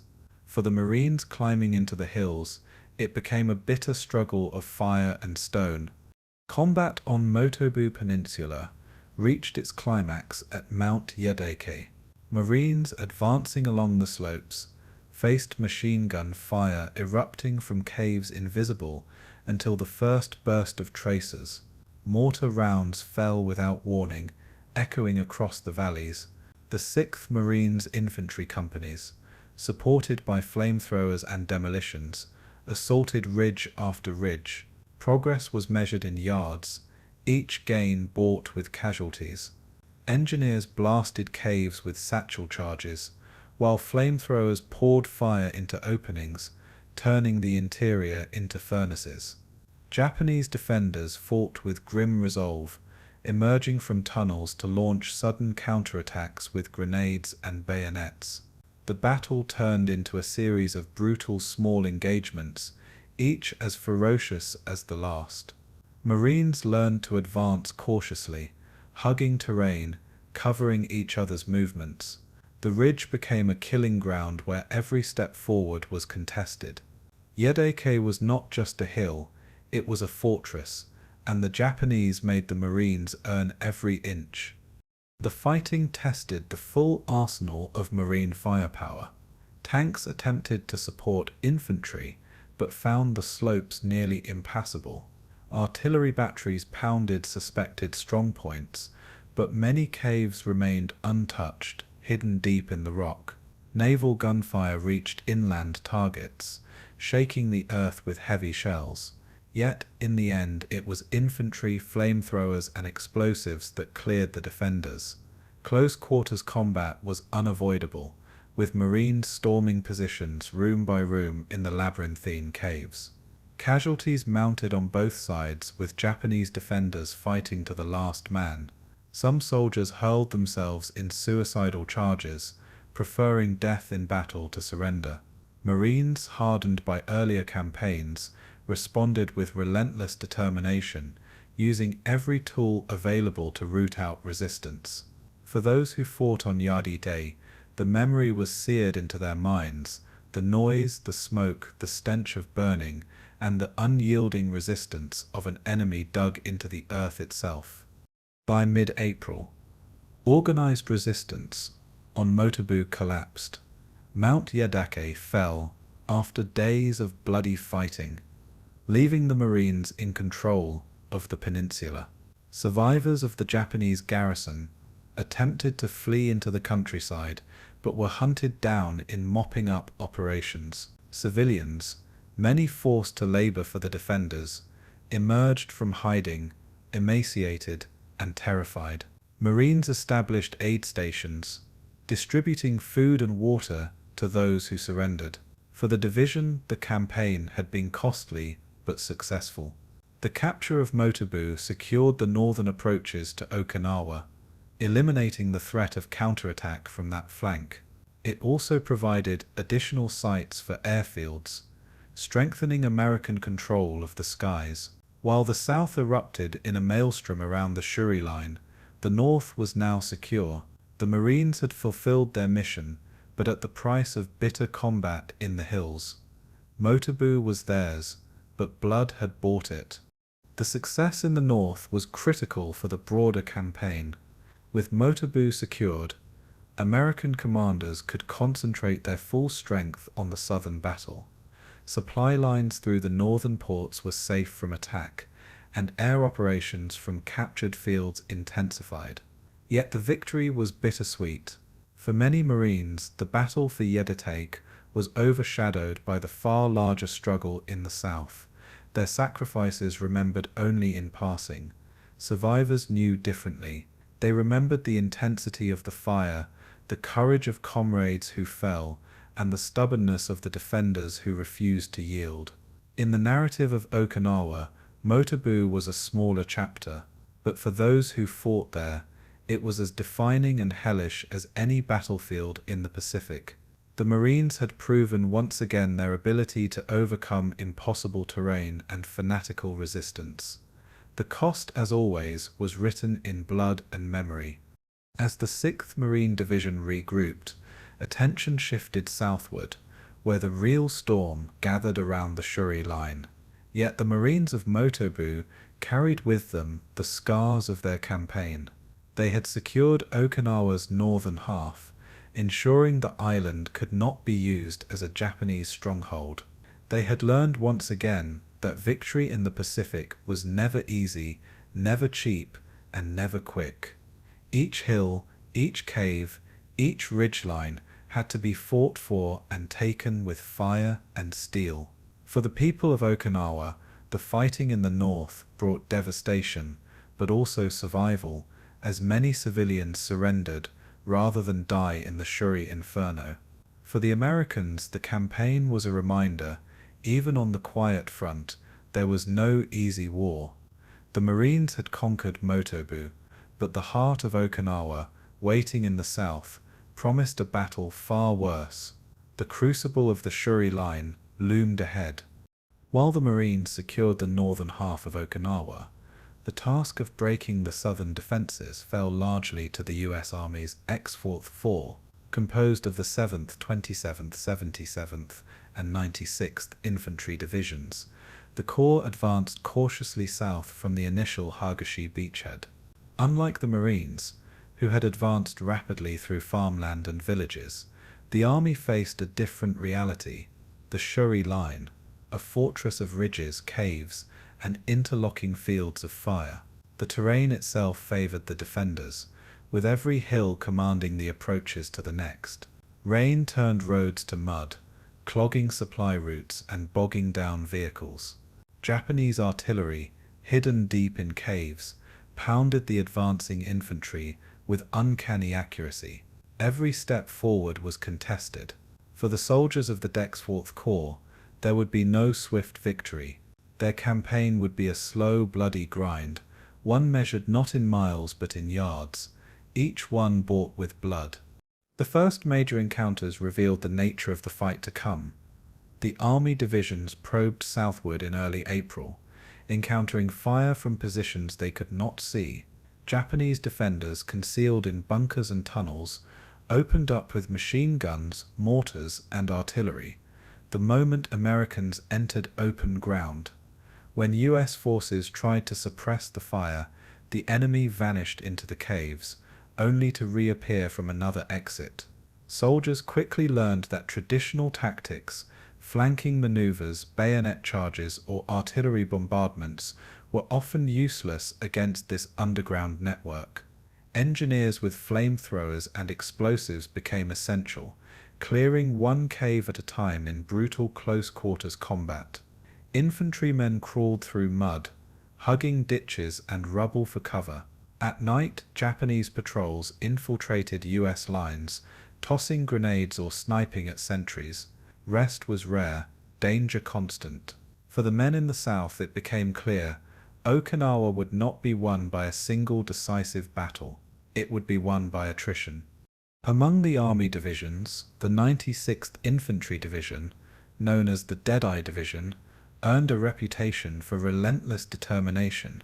Tasked with advancing along the western flank, they attacked ridge after ridge, under heavy fire. Soldiers fought for Kamikaze Ridge, a seemingly modest rise that became a killing ground. Japanese defenders, dug into caves with interlocking fields of fire, repelled multiple assaults. US artillery blanketed the hill with shells, reducing it to rubble, but the defenders emerged from the debris to fight again. Flamethrower teams advanced under covering fire, spraying fire into openings, only to be cut down by hidden snipers. Progress was measured in yards, with entire companies lost in a single day's advance. Casualties mounted so heavily that some units were temporarily withdrawn to reorganize. Yet the 96th pressed on, embodying the grinding determination demanded by Okinawa. Their fight at Kamikaze Ridge was only the beginning of a campaign that would consume thousands of lives. The 7th Infantry Division, veterans of Leyte, faced equally punishing resistance along the eastern approaches. They advanced across open farmland, broken by small ridges and stone walls, each one fortified by Japanese defenders. Mortar fire rained constantly, forcing soldiers to hug the ground while shells exploded around them. Tanks tried to support the infantry, but the terrain was treacherous, and Japanese anti-tank guns lurked in ambush. Bazookas and satchel charges became vital tools, but even these were often insufficient against caves reinforced with concrete. Soldiers used every trick learned in earlier campaigns, leapfrogging squads, smoke screens, and flamethrowers, but the enemy's defense held firm. At times, progress slowed to less than 100 yards a day. The cost in men and morale was severe, yet the division pressed forward, driven by orders and the knowledge that their struggle was part of the larger push to end the war. For them, there was no choice but forward. The 27th Infantry Division, known as the New York Division, faced some of the most stubborn resistance. Their sector included fortified hills and villages turned into defensive nests. Japanese defenders exploited every feature of the terrain, caves, tombs, even wells to hide and strike. The division's progress was measured in house-to-house fighting, where grenades and bayonets became as important as rifles. Engineers blasted through stone walls, while tanks crushed barricades and fired point-blank into strongpoints. Casualties mounted as units advanced into ambushes, often under withering crossfire. At night, infiltrators crept into American positions, tossing grenades or stabbing sentries before vanishing. Soldiers lived with the constant fear of sudden attack, even when resting. For the 27th, Okinawa was a nightmare of constant pressure, where every hour brought new danger. Yet they held their ground, inching forward against an enemy determined to die where he stood. Perhaps the most innovative tactics came from the 77th Infantry Division, veterans of Guam and Leyte. Known for their adaptability, they integrated artillery, tanks, and infantry in tightly coordinated assaults. Flamethrower tanks, known as Zippos, belched fire into caves, clearing defenders with blasts of liquid flame. Infantry squads followed closely, sealing openings with explosives and ensuring no defenders remained. Artillery barrages, timed with precision, blanketed enemy positions seconds before the infantry advanced. Yet even these innovations could not eliminate the sheer difficulty of the fight. Japanese defenders had dug too deep, and many positions required repeated assaults before they fell. Casualties mounted despite the best coordination, as machine guns and mortars claimed men in every engagement. The 77th's persistence mirrored the broader struggle of the army in the south.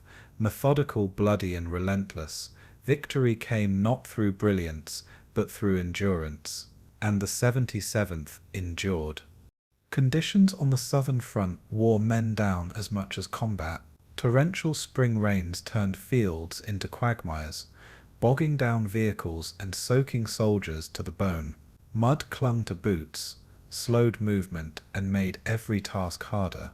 Supplies had to be carried forward under fire, sometimes by hand through waist-deep muck. The smell of death filled the air, as bodies of men and animals alike rotted in the heat. Flies swarmed over trenches, spreading disease and adding to the misery. Foxholes filled with water, forcing men to bail constantly or sleep half-submerged. Letters home described Okinawa not only as a battlefield, but as a place of filth and exhaustion. The psychological toll was immense. Soldiers grew numb, their faces hollow from lack of rest. For many, Okinawa was not remembered for glory or triumph, but for mud, misery, and the constant grind of attrition.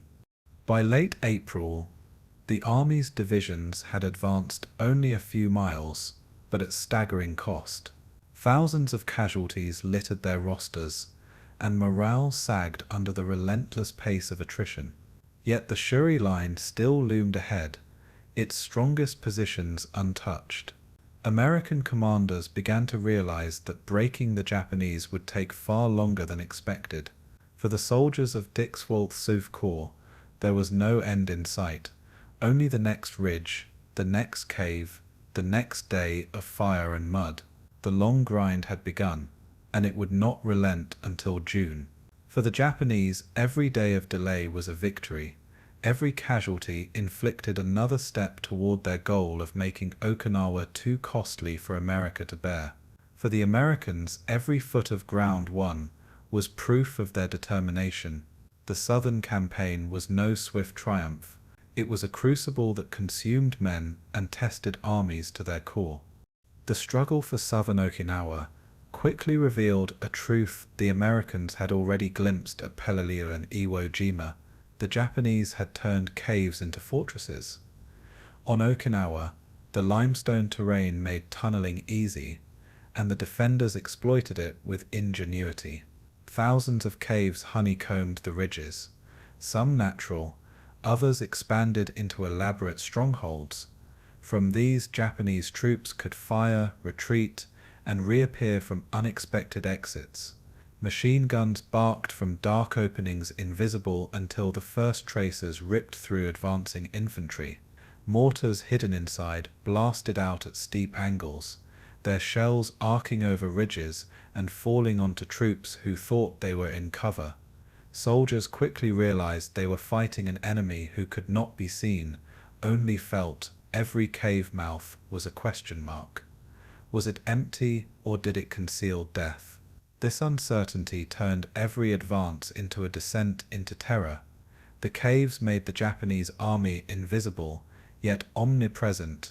For the Japanese defenders, the caves were both shelter and prison. Inside, men endured stifling heat, choking smoke, and suffocating darkness. Supplies were limited, forcing them to ration food and water for weeks. The air was heavy with the stench of sweat, blood, and unwashed bodies, mixing with the acrid fumes of gunpowder. Soldiers huddled in chambers carved into the limestone, listening to the thunder of American artillery above. At night, some crept out to scavenge supplies or reposition weapons, always under threat of discovery. Commanders issued orders by candlelight, their maps damp and smudged in the subterranean gloom. Morale fluctuated between stoic resolve and despair, but discipline remained firm. They knew that their caves would not save them forever, but they also knew that every day they held out bled the Americans. For the Japanese soldier, the cave was not just a defensive position, it was a tomb in waiting. To the Americans, clearing these caves became one of the most dangerous and exhausting tasks of the battle. Standard infantry tactics proved useless against an enemy hidden underground. Artillery barrages collapsed entrances but rarely destroyed deep chambers. Mortar fire fell harmlessly against rock walls. Even airstrikes with bombs could not penetrate far enough to kill those inside.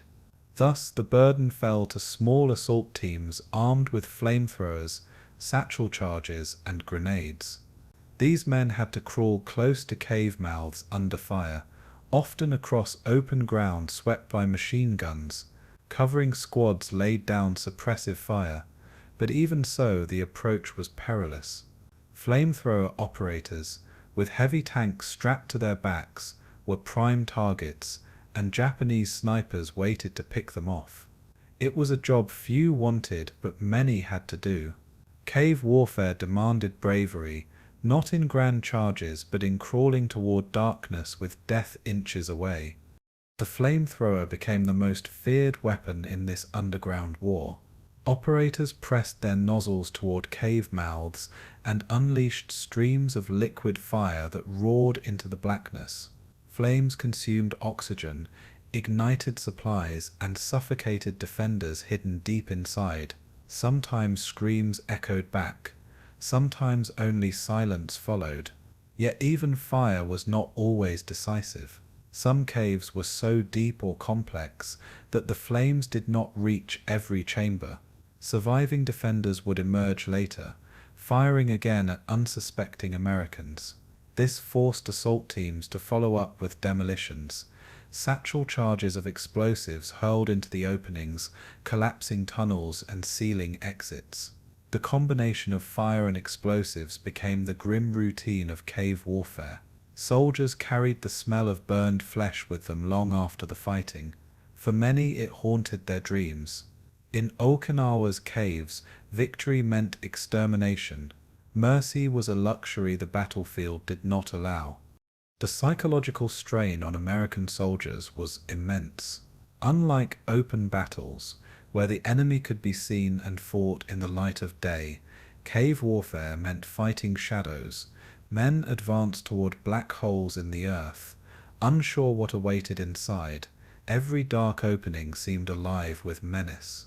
The constant fear of ambush frayed nerves, while the gruesome aftermath of flamethrowers and explosives sickened even hardened veterans.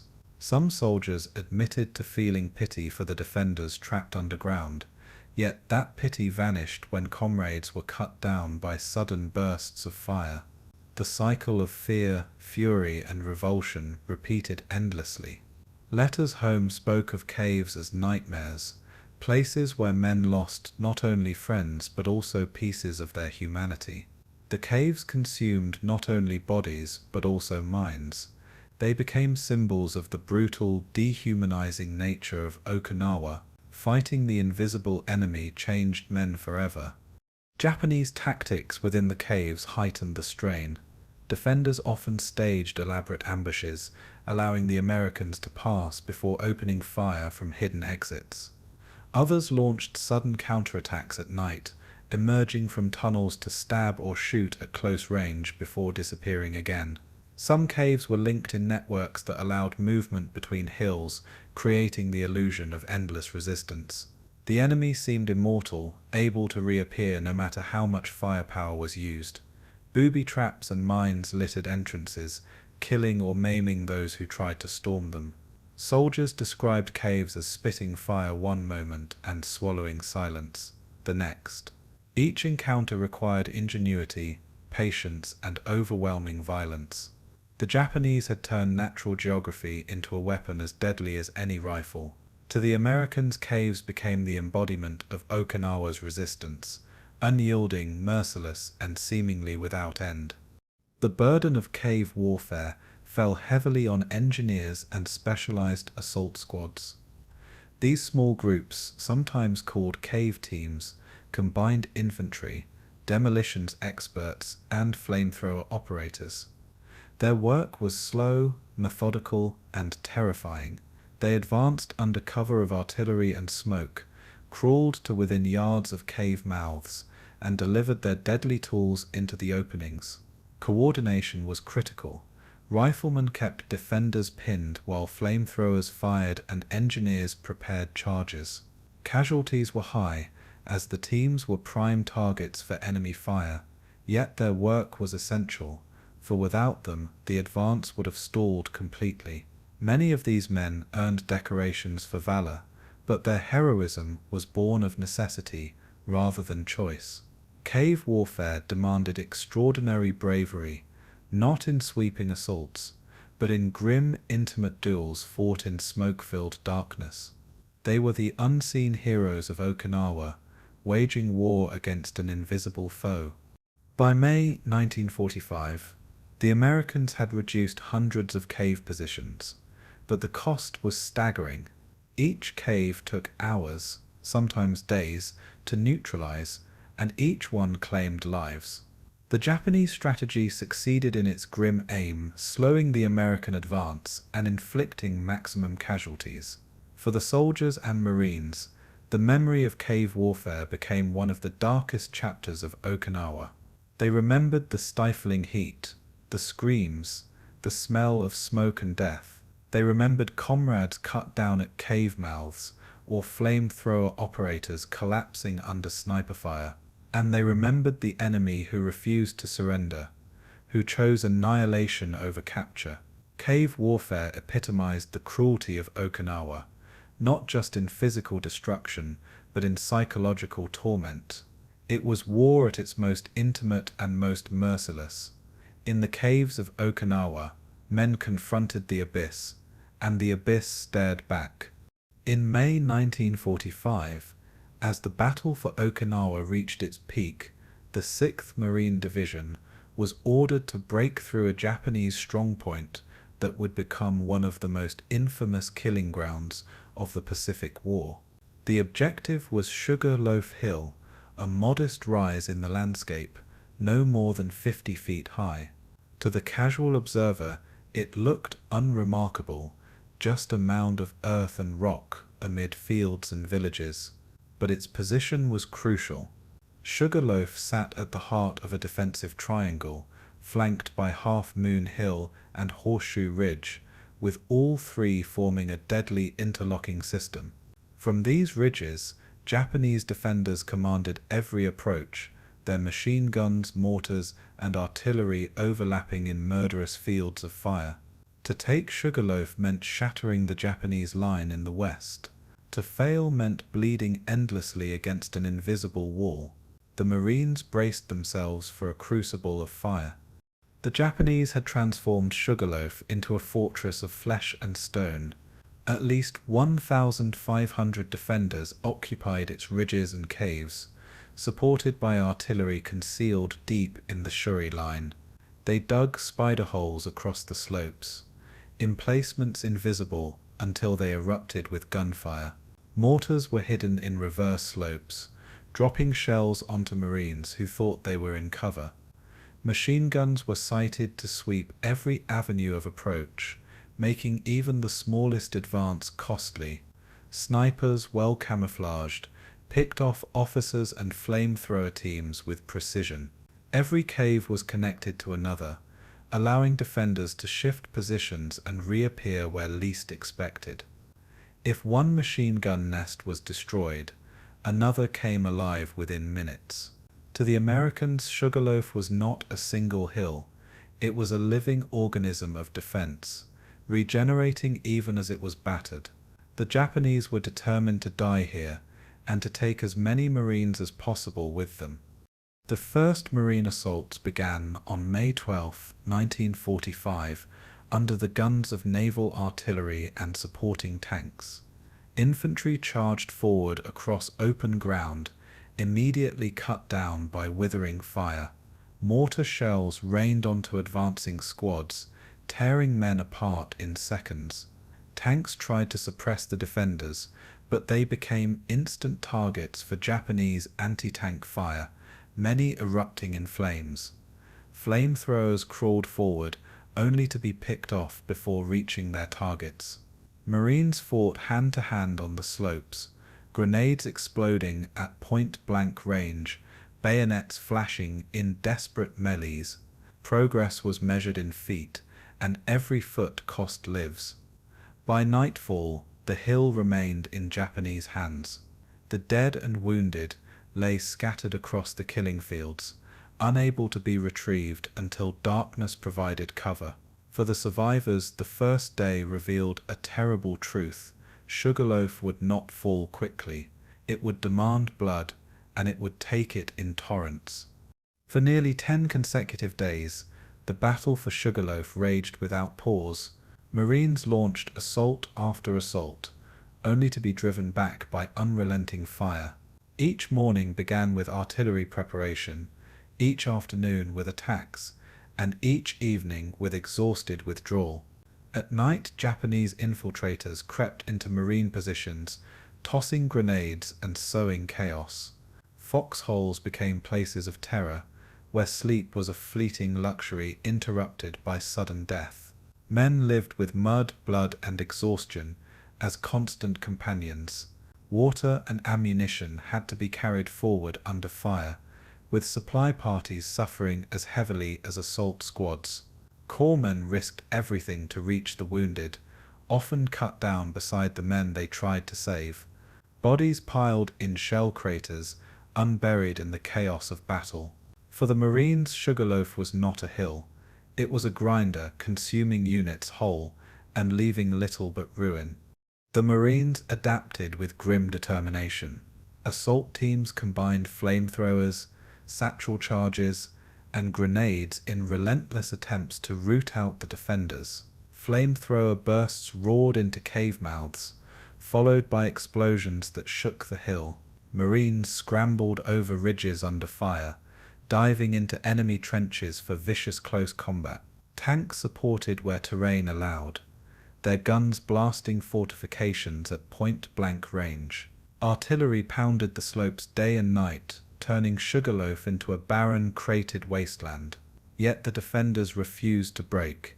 Each gain during the day was often lost at night, as Japanese soldiers reoccupied positions under cover of darkness. The Marines learned that victory meant not just seizing the hill, but holding it against counterattacks that came with fanatical fury. Sugarloaf became a test not only of strength, but of endurance. It was a duel of willpower, measured in shattered bodies and shattered minds. The human toll mounted beyond measure. Companies were reduced to platoons, platoons to squads. Casualty evacuation was a nightmare, with stretcher bearers crawling under fire to drag the wounded from the slopes. Many Marines died in the attempt, killed while trying to save comrades. The wounded who survived often carried scars, burns, shattered limbs, and wounds from grenades exploding inches away. The psychological scars were just as deep. Men broke down under the strain, sobbing uncontrollably or staring blankly into space after days of relentless fighting. Veterans who had endured Tarawa, Saipan, and Peleliu said Sugarloaf was worse, a meat grinder unlike anything they had ever seen. For those who fought there, it was not strategy or glory that defined the hill. It was survival, bought minute by minute, against a foe who refused to die quietly. By May 18th, the 6th Marine Division had finally seized Sugarloaf Hill, but the victory was Pyrrhic. More than 2,600 Marines had been killed or wounded in the struggle for a rise less than 300 yards wide.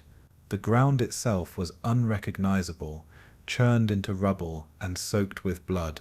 Survivors staggered from the hill in silence, too exhausted even to cheer. For many, it felt less like a triumph than an escape. The Japanese had fought until annihilated, their bodies littering caves and trenches. Marines stood over the shattered earth and realized what their division had endured, a crucible of fire that would haunt them for the rest of their lives. Sugarloaf was not just another objective, it was a symbol of the war's brutality, a hill that devoured men and spat out survivors, hollowed by what they had seen. It was victory at the edge of madness. Sugarloaf Hill entered Marine Corps history as one of its bloodiest battles. Historians later described it as the very embodiment of Okinawa's attrition, small terrain features costing enormous sacrifices. For the 6th Marine Division, it was a defining moment, proving their resilience under impossible conditions. Yet for the men who lived through it, there was no pride in the memory, only loss. They remembered the faces of comrades who never returned, the endless noise of mortars, and the smell of burned earth and flesh. They remembered climbing the same slopes again and again, only to be hurled back into chaos. Sugarloaf was a hill of death, an altar where youth and strength were sacrificed in staggering numbers. It was a hill that broke men, consumed lives, and yet still had to be taken. In the Pacific War, few names evoke such raw horror. Sugarloaf Hill was one of them. At the heart of Okinawa's Shuri line stood the Maeda Escarpment, a towering wall of limestone that the soldiers would forever remember as Hacksaw Ridge. Rising nearly 400 feet above the battlefield, its sheer cliffs loomed like a fortress carved by nature itself. Army's 77th Infantry Division, which received the order to take it in late April 1945, it was a task as daunting as any faced in the Pacific War. The escarpment was the key to breaking Japanese defenses in central Okinawa. If the Americans could seize it, the road to Shuri would open. If they failed, the campaign would grind to a halt. The Japanese knew its importance and had fortified it with interlocking caves, tunnels, and firing positions invisible to the naked eye. Soldiers looking up saw only bare rock and knew every step upward would be under fire. It was not just a hill, it was a wall of death. The Japanese defenders transformed Maeda into an unassailable bastion. Machine gun nests overlooked the approaches, covering every angle of ascent. Mortars were hidden in caves and lobbed shells onto advancing troops with uncanny accuracy. Snipers waited in crevices, invisible until their rifles cracked. Grenades and satchel charges were stockpiled for counterattacks.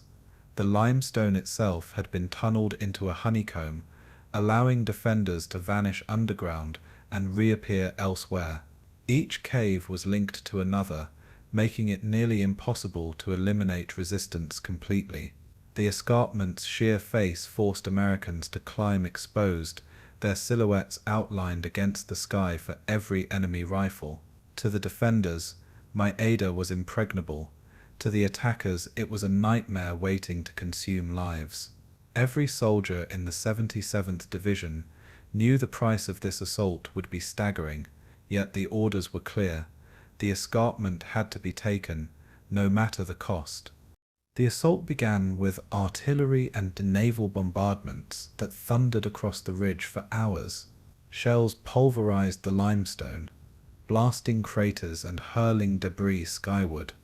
Smoke shrouded the heights, and dust rolled down the slopes in choking waves. Yet when the bombardment lifted, Japanese defenders emerged from the caves almost untouched. As infantry companies advanced, They were met with a storm of fire. Machine guns swept the approaches, mortars burst among the ranks, and men collapsed in heaps along the climb. Soldiers scrambled up cargo nets and ropes, clutching rifles as bullets cracked around them. Some fell before reaching the top, their bodies tangled in the ropes. Those who made it over the ridge found themselves in a killing ground where every movement drew fire. The escarpment seemed alive with fury. Progress was measured not in yards, but in lives spent against the stone wall. In this cauldron of fire, a quiet, unassuming medic named Desmond Doss became a legend, a conscientious objector who refused to carry a weapon. Doss had endured ridicule from fellow soldiers who doubted his courage. He carried only a Bible, his faith, and his medic's kit. But on Hacksaw Ridge, he proved his valor beyond all doubt. As bullets whined and shells exploded, Doss moved among the wounded with fearless determination. He dressed wounds under fire, dragged men to cover, and prayed as he worked. Again and again, he crawled to the edge of the escarpment, lowering the wounded down on ropes with improvised knots. Each time he whispered a prayer, "Lord, please help me get one more." His courage was not measured in shots fired, but in lives saved. On that ridge, Desmond Doss redefined heroism, not with a rifle, but with compassion in the face of hell. The night of May 5th, 1945, became Doss's defining moment. After fierce fighting, the Americans were forced to retreat, leaving behind scores of wounded stranded on the ridge. Alone, Doss refused to leave them. Through the darkness, he crawled across the battlefield, evading Japanese patrols and gunfire. One by one, he found the wounded, carried them on his back, and lowered them down the escarpment to safety. Exhausted, dehydrated, and under constant threat of discovery, he worked tirelessly for hours. By dawn, he had saved an estimated 75 men. Each life rescued was a miracle of endurance and faith. Fellow soldiers who had once mocked him now hailed him as a savior. For them, Hacksaw Ridge would always be remembered, not only for its horror, but also for the quiet bravery of a medic who never raised a weapon. Desmond Doss had given hope amid despair. While Doss's heroism shone, the battle itself raged with unrelenting brutality. Day after day, the 77th Division attacked, only to be hurled back by ferocious counterfire. The Japanese launched banzai charges from hidden tunnels, surging out with grenades and bayonets before retreating into the earth. Americans responded with flamethrowers and satchel charges, blasting caves into tombs. Corpses littered the ridges, and the stench of death clung to the battlefield. Rain turned the ground to mud, mixing with blood to create a scene of unspeakable horror. Soldiers lived in a haze of exhaustion, their nerves frayed to breaking point. Yet they pressed on, driven by orders and the knowledge that the escarpment was the key to victory. Each day blurred into the next, an endless cycle of assault, slaughter, and retreat. Hacksaw Ridge became a meat grinder, devouring men by the hundreds, yet still the Americans climbed. Finally, after days of relentless fighting, the Americans gained a foothold using flamethrower tanks, concentrated artillery, and coordinated infantry assaults. They blasted their way through the Japanese defenses. Caves were collapsed one by one, trenches cleared at bayonet point, and machine gun nests silenced by grenades. By mid-May, the Maeda escarpment was firmly in US hands. The victory was costly, thousands of casualties were sustained, and the hill itself was reduced to rubble. Yet it marked a decisive breach in the Shuri line. The Japanese defenders had fought to near extinction, their bodies filling the caves they had once defended so fiercely. The escarpment, once thought impregnable, had fallen. For the 77th Division, it was a triumph paid for in blood. For Desmond Doss, It was the place where his faith and courage had left an indelible mark on history. Hacksaw Ridge was secured, but at a terrible price. The legacy of Hacksaw Ridge endures far beyond Okinawa. For the US Army, it symbolized the unyielding determination required to break the Shuri line. For historians, it remains one of the most harrowing examples of close-quarters combat in the Pacific. And for the world, it is remembered through the story of Desmond Doss, the medic who chose to save lives rather than take them. His actions earned him the Medal of Honor, the first ever awarded to a conscientious objector. Doss became a symbol of faith, courage, and humanity amid the most inhumane of circumstances. The Maeda Escarpment itself still stands, scarred by war, but a monument to sacrifice. On its cliffs, men faced the abyss and either fell or endured, and in its shadow, one man climbed again and again, carrying others to safety. Hacksaw Ridge was not just a battlefield, it was a testament to the power of mercy in war. Amid the thunder of artillery and the clash of armies, the greatest victims of Okinawa's battle were not always the soldiers, but the civilians who called the island home. Nearly 300,000 Okinawans lived on the island in 1945, a population caught between two empires fighting to the death. Their villages became battlegrounds, their homes shattered by shells and bombs, and their fields trampled into mud by advancing troops.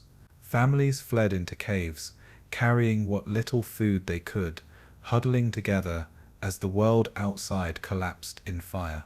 The caves meant to shield them often became traps when artillery collapsed entrances or fire swept through. Parents tried desperately to comfort terrified children, their cries echoing through the smoke and dust. Survival was a daily gamble, with no certainty of food, water, or safety. Civilians became refugees in their own land, trapped in a storm that showed no mercy. For them, Okinawa was not strategy. It was apocalypse. Japanese military policy made the civilians' plight even worse. Soldiers commandeered homes and caves, turning them into firing positions and command posts. Civilians were often forced to dig trenches, carry supplies, or act as human shields. Propaganda filled the population with fear, warning that the Americans would rape, torture, or slaughter any who surrendered. Pamphlets and loudspeakers repeated these lies until they became accepted as truth. Entire villages were told that suicide was preferable to capture. Mothers were given grenades and told to kill their children before themselves. Those who resisted these orders risked being branded traitors. Thus, the people of Okinawa were not only caught in crossfire, they were trapped in a psychological war that demanded their destruction. The Japanese army's defense strategy deliberately sacrificed the civilians, considering their deaths another form of resistance.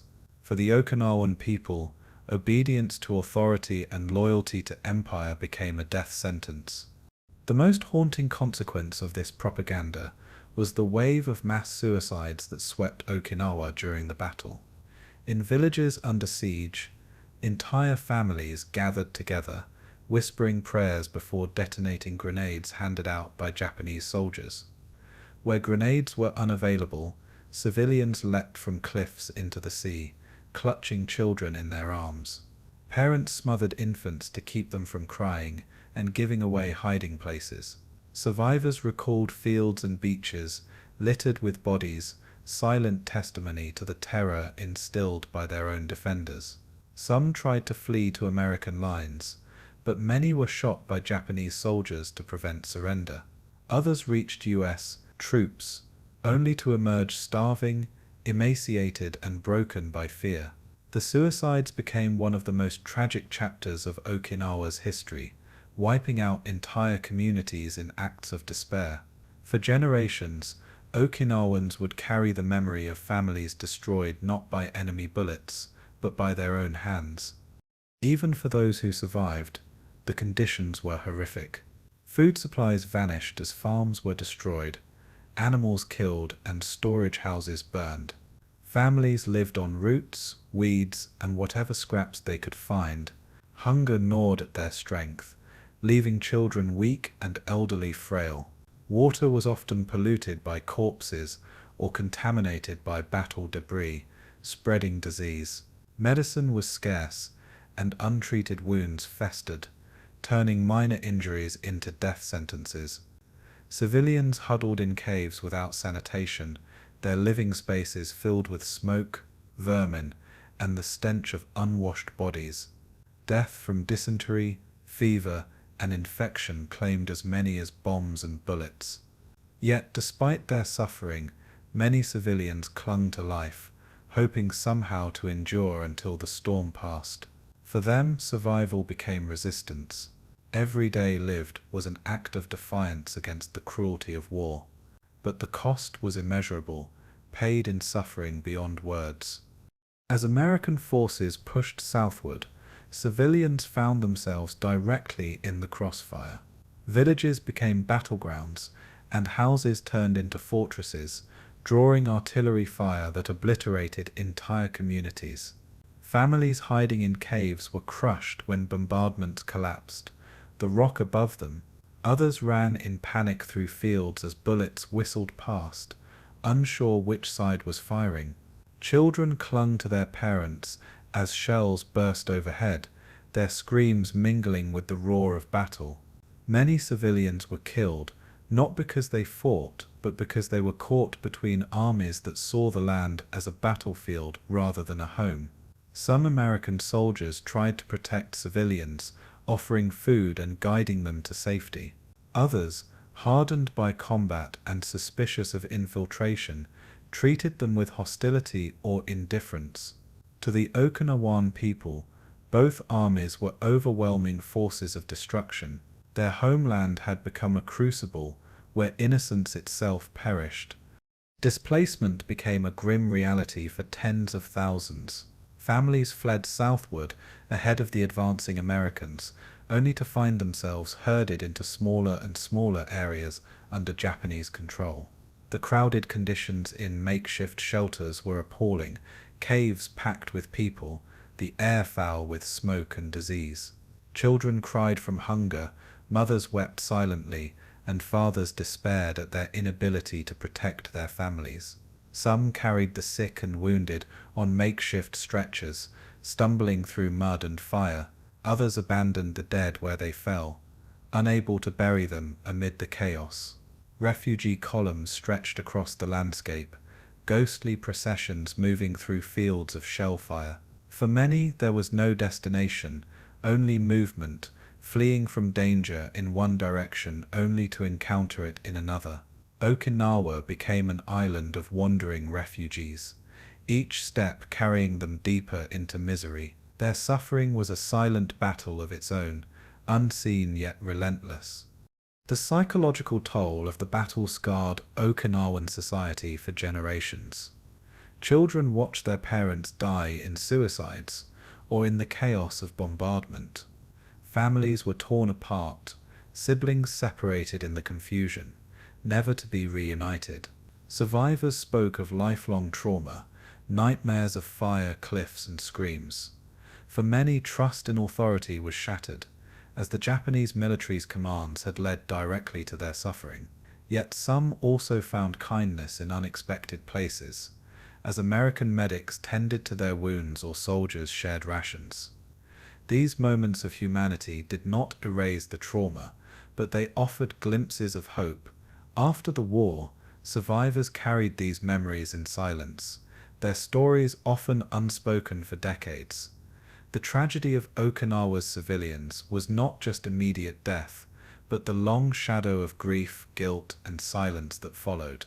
The scars of war ran deeper than the battlefield. They etched themselves into the hearts of a people. By the end of the Battle of Okinawa, estimates suggest that as many as 100,000 civilians, over a third of the island's population, had perished. Some died in crossfire, others in bombardments, but many in suicides born of fear and despair. The scale of the tragedy was unparalleled in the Pacific campaign. Okinawa was not merely a military conquest, it was a humanitarian disaster of unimaginable proportions. The island itself became a graveyard, its fields and cliffs marked by the memories of those lost. For the Allies, Okinawa was a victory that opened the path to Japan. For the Okinawan people, it was a catastrophe that shattered families, communities, and culture. Their suffering remains one of the darkest legacies of the war, a reminder that in total war, civilians often pay the highest price. The tragedy of Okinawa was not only the blood of soldiers, but the tears of its people. For the men who fought on Okinawa, the battlefield was not only a place of physical danger, but also of unrelenting psychological torment. Weeks turned into months of combat, with no respite from the violence, the mud, and the constant fear of sudden death. Soldiers woke each morning to the sound of artillery and fell asleep. If they slept at all, to the rattle of machine gun fire and the distant screams of the wounded. The rain turned trenches into rivers, soaking men until their uniforms clung to their skin and their boots rotted off their feet. Bodies lay in no man's land, bloating in the heat, a reminder with every glance of what awaited those still alive. The stench of rot, mingled with gunpowder and smoke, filled every breath. Each day soldiers carried the weight of survival, knowing they might be next.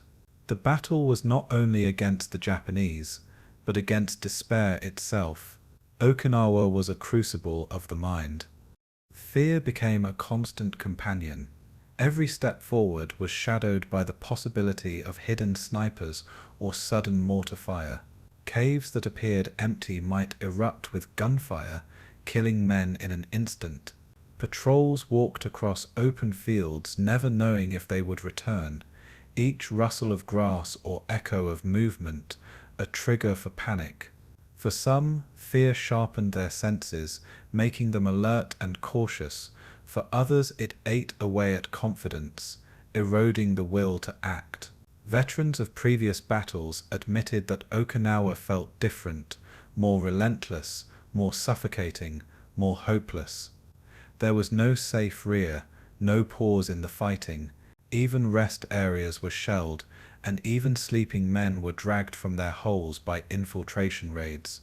Soldiers learned that safety was an illusion, that death could come at any moment from any direction. Living under that pressure for weeks left scars deeper than shrapnel. The endless rain worsened everything. It fell in sheets for days at a time, turning foxholes into filthy pools that filled with mud, water, and vermin. Soldiers tried to bail them out with helmets, only to watch the water return within hours. Men slept sitting up, soaked to the bone, their rifles rusting in their hands. Mud caked uniforms, slowed movement, and swallowed vehicles whole. Wounded men lay half-submerged until stretcher-bearers could reach them, their cries muffled by the storm. The rain blurred the lines between man and earth, reducing soldiers to muddy, shivering figures barely distinguishable from the landscape. Trench foot, infections and fevers spread rapidly. It was not only the Japanese that broke men, it was the weather, merciless and unyielding. In diaries, soldiers wrote that they felt less like warriors and more like animals, crawling in muck, waiting for the next explosion. The rain was not just water, it was despair falling from the sky. Fatigue became another enemy, one as deadly as bullets. Soldiers fought day after day with little rest, their bodies collapsing under the strain. Rations were meager, often cold or spoiled by the elements. Sleep came in brief snatches, interrupted by artillery or sudden alarms. Men hallucinated from exhaustion, mistaking shadows for enemies and reacting with gunfire. Others drifted into apathy, moving mechanically through battle, their emotions numbed. Units rotated when possible, but there were never enough fresh troops to relieve everyone. Commanders pushed their men forward, aware that hesitation could cost the campaign. For many soldiers, Okinawa became a blur of days indistinguishable from one another. They forgot dates, forgot time, living only from one order to the next. Fatigue hollowed them out, leaving them shells of themselves, marching forward not from will, but from inertia. The body fought, but the mind withered. The horror of what soldiers saw etched itself into memory. Men watched comrades torn apart by artillery, their bodies mangled beyond recognition. Others heard the screams of friends trapped in caves, consumed by flamethrowers or explosives. Corpsmen held dying men in their arms, unable to stop the bleeding, listening as they cried for mothers who would never hear them. Every ridge and field became littered with corpses, some left unburied for weeks. Flies swarmed in black clouds, and rats grew fat on the dead. Soldiers could not escape the sight or smell of death. It was everywhere, unavoidable, relentless. Some hardened themselves, turning away and refusing to feel. Others broke under the strain, collapsing in tears or rage. In Okinawa, death was not an event. It was a landscape, and living within it scarred the mind in ways words could never capture. The Japanese defense added another layer to the strain. Their refusal to surrender, every cave cleared, every ridge captured, required total destruction of the defenders. For American soldiers, this meant fighting to the last bullet and beyond, knowing no mercy would be given or asked. Even when wounded, Japanese soldiers sometimes feigned death, detonating grenades as Americans approached to help. This eroded trust, making every movement, every shadow, a potential trap. Soldiers became wary, even of the wounded, their nerves strung tight by the possibility of sudden betrayal. The psychological burden was immense. Compassion became a liability, suspicion a survival instinct. For men raised to see honor in chivalry, Okinawa forced a different reality, one where kindness could kill and hesitation could mean death. The battle reshaped their understanding of war, stripping away illusions and leaving only raw survival. It was not just bodies that died at Okinawa. Innocents died too. Medical reports from the battle reveal the toll on minds as much as bodies. Thousands of soldiers suffered from what was then called combat fatigue, what today we would recognize as post-traumatic stress. Men trembled uncontrollably, unable to hold their weapons steady. Others became mute, staring blankly into space even as shells exploded nearby. Some broke down entirely, refusing to move forward, weeping or screaming until removed from the front. Commanders often had little sympathy, pushing exhausted men back into the line. Yet the strain was undeniable. Okinawa produced more psychiatric casualties than any other Pacific battle. The campaign showed what a full-scale invasion of Japan would mean, not just staggering physical losses, but mental collapse on a massive scale. Okinawa was not only a military battle, it was a psychological experiment in endurance, and many men found the limits of that endurance. By the end of the campaign, survivors of Okinawa carried with them scars no medal could heal. Some returned home and lived quietly, never speaking of what they had seen, haunted by memories of mud, screams, and rain-soaked corpses. Others spoke openly, warning that Okinawa was a preview of what awaited if the Allies invaded Japan itself. Historians later called Okinawa a test case, a glimpse of the unimaginable losses that would come with Operation Downfall, the planned invasion of the Japanese homeland. For the soldiers, it was more personal.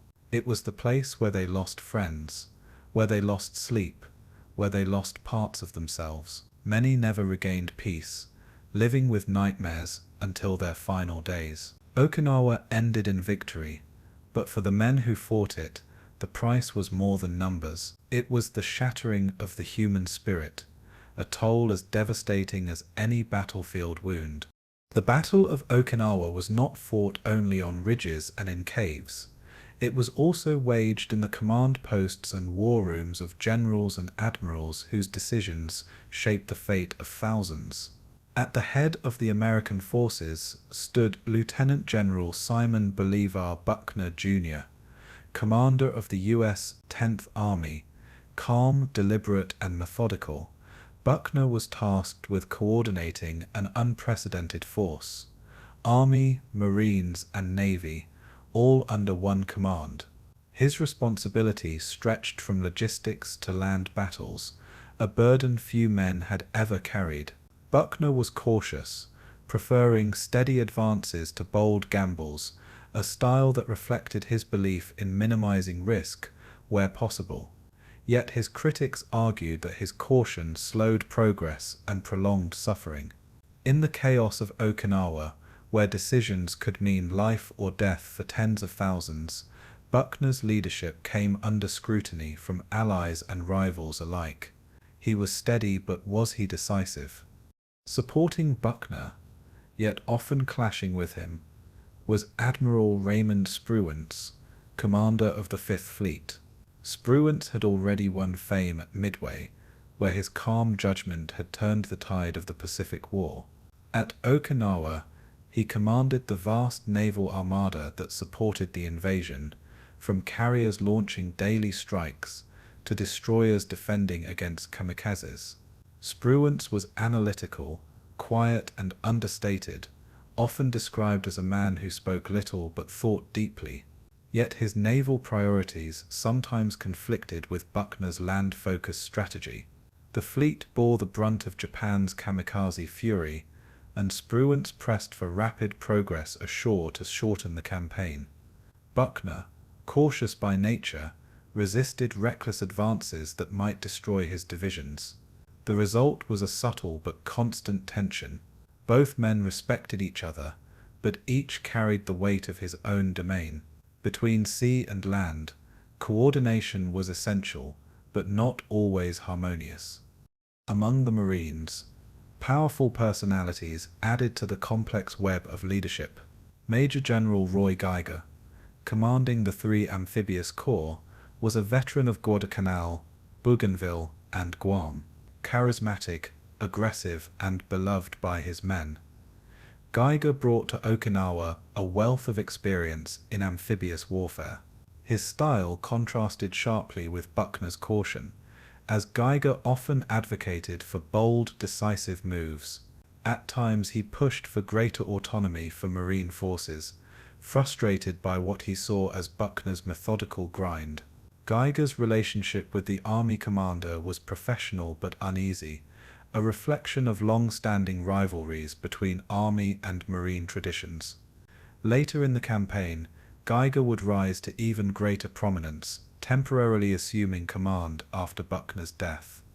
His role at Okinawa highlighted the Marine Corps' growing stature in the Pacific, as well as the friction that inevitably arose when different services fought side by side.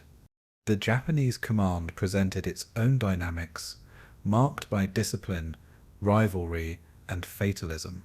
At the top stood General Mitsuru Ushijima, commander of the Japanese 32nd Army, calm, dignified, and deeply respected by his men. Ushijima was a professional soldier who carried himself with stoic composure.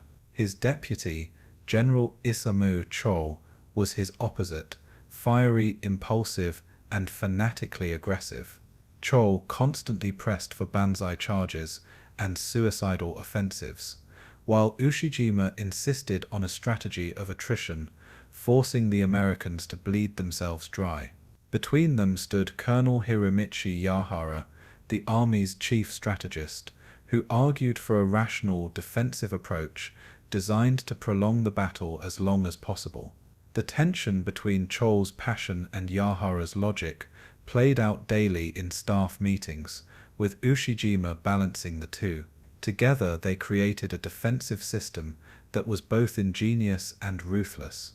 But their unity was fragile, a reflection of the strain within Japan itself. On the American side, rivalries simmered not just between individuals, but between entire services. The Army and Marines had long competed for resources, recognition, and prestige. Okinawa, with its mix of 4 Army divisions and 2 Marine divisions, brought those rivalries into sharp relief. Marines prided themselves on aggressive assault tactics, often claiming the Army was too slow and deliberate. Army commanders countered that Marines underestimated the value of careful, coordinated advances, especially against the Shuri line's formidable defenses. Officers traded barbed comments in private, though in public they maintained unity. The rivalry was not crippling, but it colored perceptions of performance. Historians later debated whether Buckner's reliance on attrition was sound, or if Marine-style aggressiveness might have shortened the campaign.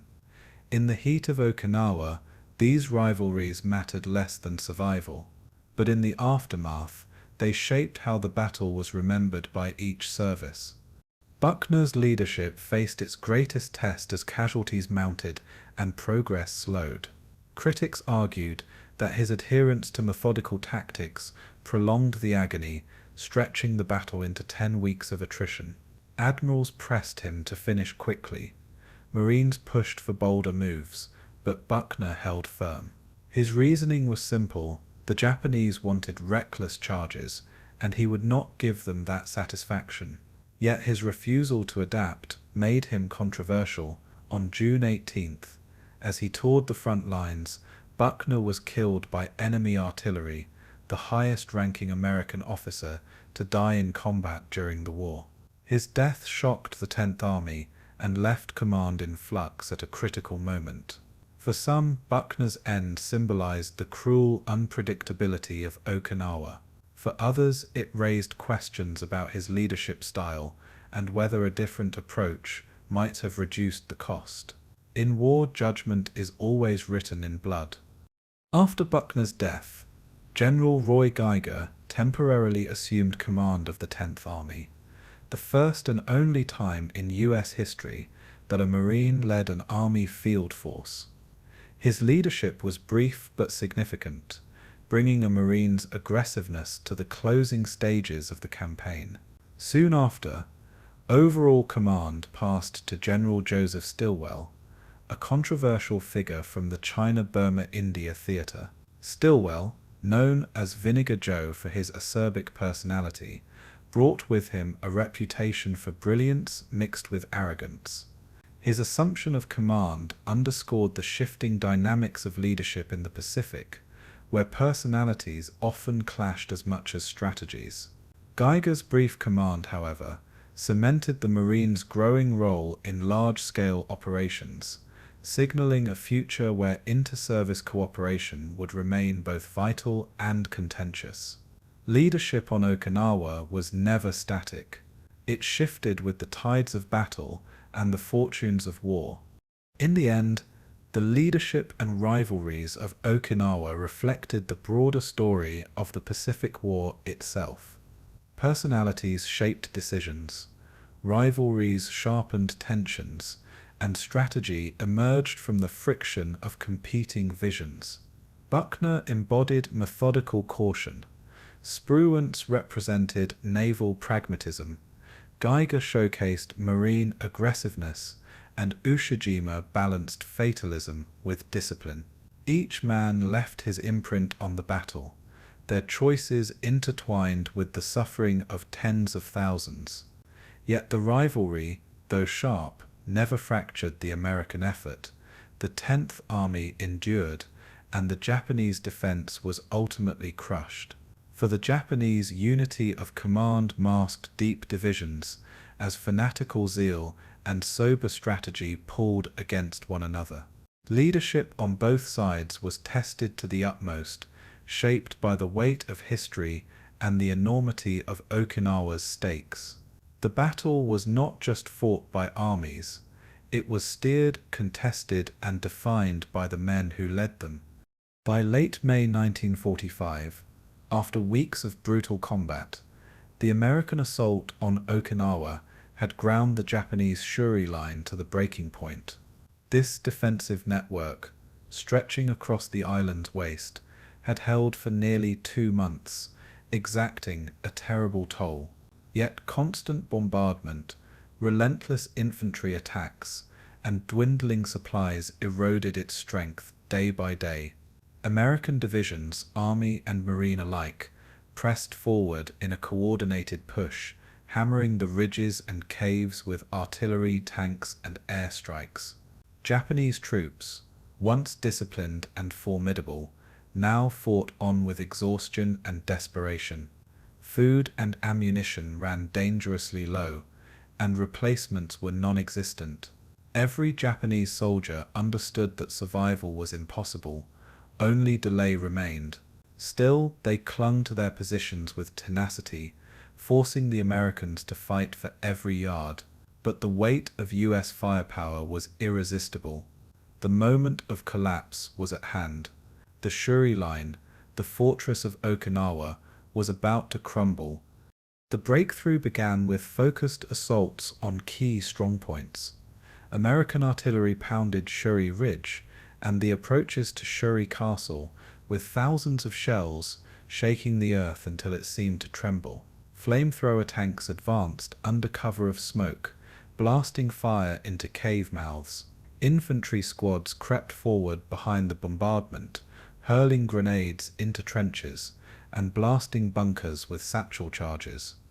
Slowly the defences buckled. At Kamikaze, at Sugarloaf, at Maeda Escarpment, weeks of attrition had already chewed away the outer layers of resistance. Now the final bastion itself came under assault. The Japanese fought with their usual ferocity, but they were shadows of their former strength. Communications broke down, ammunition was hoarded to the last bullet, and medical supplies had long since vanished. Soldiers fought with bayonets, bamboo spears, or even stones. It was no longer a defense in strength. It was a defense in death. The Americans advanced through devastation. Hills once green were reduced to barren, cratered moonscapes. Trees had been blasted into stumps, villages obliterated into piles of rubble. The smell of smoke, rot, and cordite hung heavy over the battlefield. As infantry pushed forward, they encountered cave after cave, each one defended by men willing to fight until annihilation. Corpses littered the slopes, sometimes stacked inside caves where defenders refused to emerge. Marine and Army units rotated constantly, for the strain was unbearable. Yet still the attacks continued, each day another push forward. Japanese counterattacks grew rare and disorganized, often little more than groups of men charging into certain death. The Americans sensed the end approaching, but knew it would come only at great cost. For every cave cleared, for every bunker destroyed, lives were lost. Victory came not with speed, but with relentless, grinding persistence. At the heart of the defense stood Shuri Castle, the symbolic and strategic anchor of the line. Once the royal palace of the Ryukyu kingdom, its ancient walls had been reinforced with modern fortifications. Beneath it, a warren of tunnels housed command posts, supply caches, and hospitals. Here General Ushijima directed the battle with stoic composure, even as his army unraveled around him. For the Japanese, Shuri Castle was more than a fortress. It was the soul of their defense, a last bastion of honor. For the Americans, it was the ultimate prize, the key to breaking the Shuri line. In late May, artillery and air strikes battered the castle relentlessly, smashing its walls and igniting fires. The ground shook as shells tore into the centuries-old stones. Above ground, nothing could withstand the bombardment. Below ground, Ushijima and his staff prepared for the inevitable.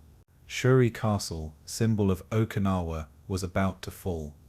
On May 29, 1945, American forces stormed Shuri Castle's ruins. The assault was anticlimactic compared to the weeks of bloody struggle that preceded it. Much of the Japanese command had already withdrawn southward, leaving only rearguards to delay the Americans. Infantry advanced cautiously, meeting sporadic resistance but finding the castle itself abandoned. The once grand palace was now a heap of shattered stone and smouldering ruins, reduced to rubble by the fury of modern warfare. Soldiers raised the American flag over the ruins, a symbolic moment that marked the collapse of the Shuri line. For the men who had bled for weeks to reach this point, there was little celebration, only exhaustion and relief. Yet in military terms, it was decisive. With Shuri Castle captured, the Japanese defense in central Okinawa ceased to exist. What remained was retreat, desperation, and the final stand further south. The Shuri line was gone. The collapse of the Shuri line sent shockwaves through the Japanese army. Units once coordinated now scattered. Withdrawing into the southern hills and villages, discipline frayed as hunger, exhaustion, and hopelessness consumed the defenders. Yet even in retreat, they fought. Rearguard actions harassed the Americans, delaying their advance and inflicting casualties. Suicide attacks by small groups became more common, fueled by despair and fanaticism. For civilians trapped among them, the retreat was a catastrophe, drawing them deeper into the maelstrom. American commanders recognized that the battle was entering its final phase, but they also knew the hardest fighting still lay ahead. For the Japanese, the collapse of Shuri was not the end of resistance, it was the beginning of the final death throes. The army was no longer defending lines, it was clinging to survival, yard by yard, cave by cave. The battle had shifted, but the bloodshed was far from over. For American soldiers, the breakthrough was both triumph and torment. They had achieved what weeks of slaughter had sought the destruction of the enemy's strongest line, yet they paid for it in blood. Units were decimated, their ranks thinned by attrition. Veterans staggered forward, haunted by memories of Sugarloaf, Hacksaw Ridge, and the endless caves. The capture of Shuri Castle was a strategic victory, but to the men on the ground it felt hollow. They knew more killing awaited in the south, where the Japanese had retreated to fight again. Morale sagged even in victory, for there was no sense of finality, only the endless cycle of advance and death. Letters home spoke of exhaustion, of men who felt like ghosts, moving forward only because there was no other choice. The breakthrough was real, but so was the cost, and it weighed heavily on every survivor. By early June, the Shuri line was history. What had begun as a fortress of ridges, caves, and bastions had ended in rubble and retreat. For the Americans, it was the decisive turning point of the battle, proving that even Japan's most formidable defenses could be crushed by persistence and overwhelming firepower. For the Japanese, it was the end of organized defense in central Okinawa, a grim prelude to annihilation in the island's southern tip. General Ushijima and his staff moved south, preparing for their final stand.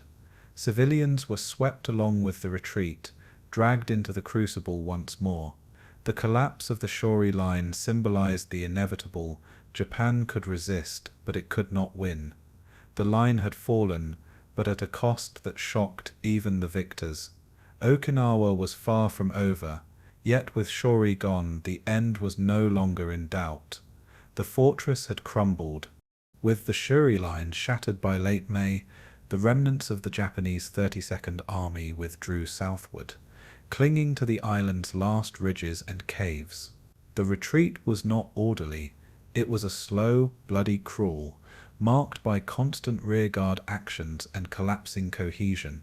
Soldiers staggered into new defensive positions, exhausted and malnourished, yet still determined to resist. The terrain of southern Okinawa was rugged and constricted, full of limestone cliffs, rice paddies, and small villages that became instant battlefields. For the Americans, advancing into this region meant facing an enemy that no longer fought for victory, but for time and honor. Each step forward was met with ambushes, snipers, and caves that had to be cleared one by one. The Japanese army, though battered, had not surrendered its spirit. Every ridge became a fortress, every cave a tomb. The final act of Okinawa had begun, and it would be one of the bloodiest of all. The Japanese strategy was one of deliberate sacrifice.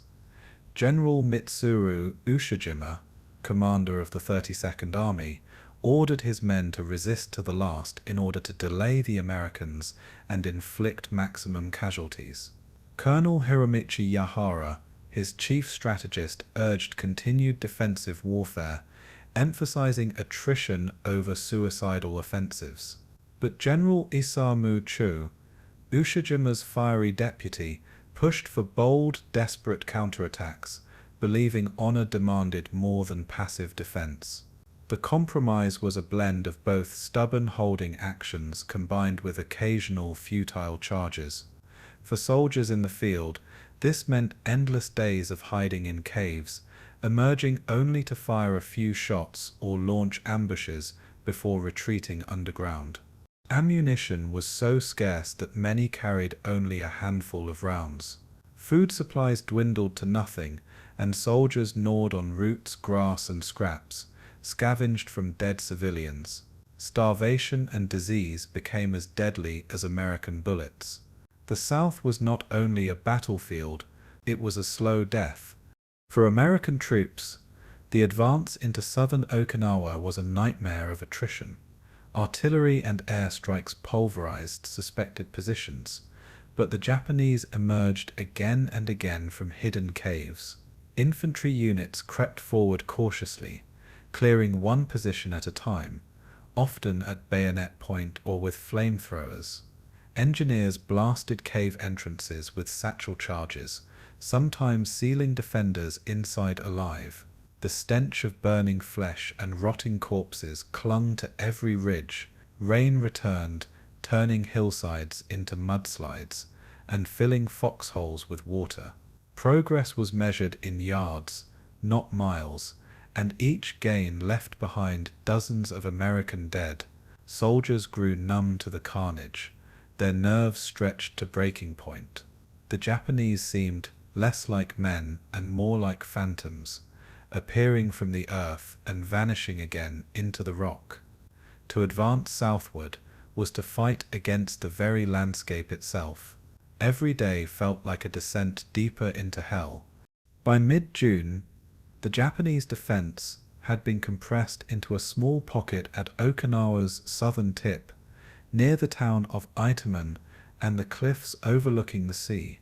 Tens of thousands of soldiers and civilians were trapped together in a shrinking space, under relentless bombardment. American artillery poured shells into the area day and night, while aircraft strafed and bombed without pause. The ground shook constantly, and smoke hung over the battlefield in choking clouds.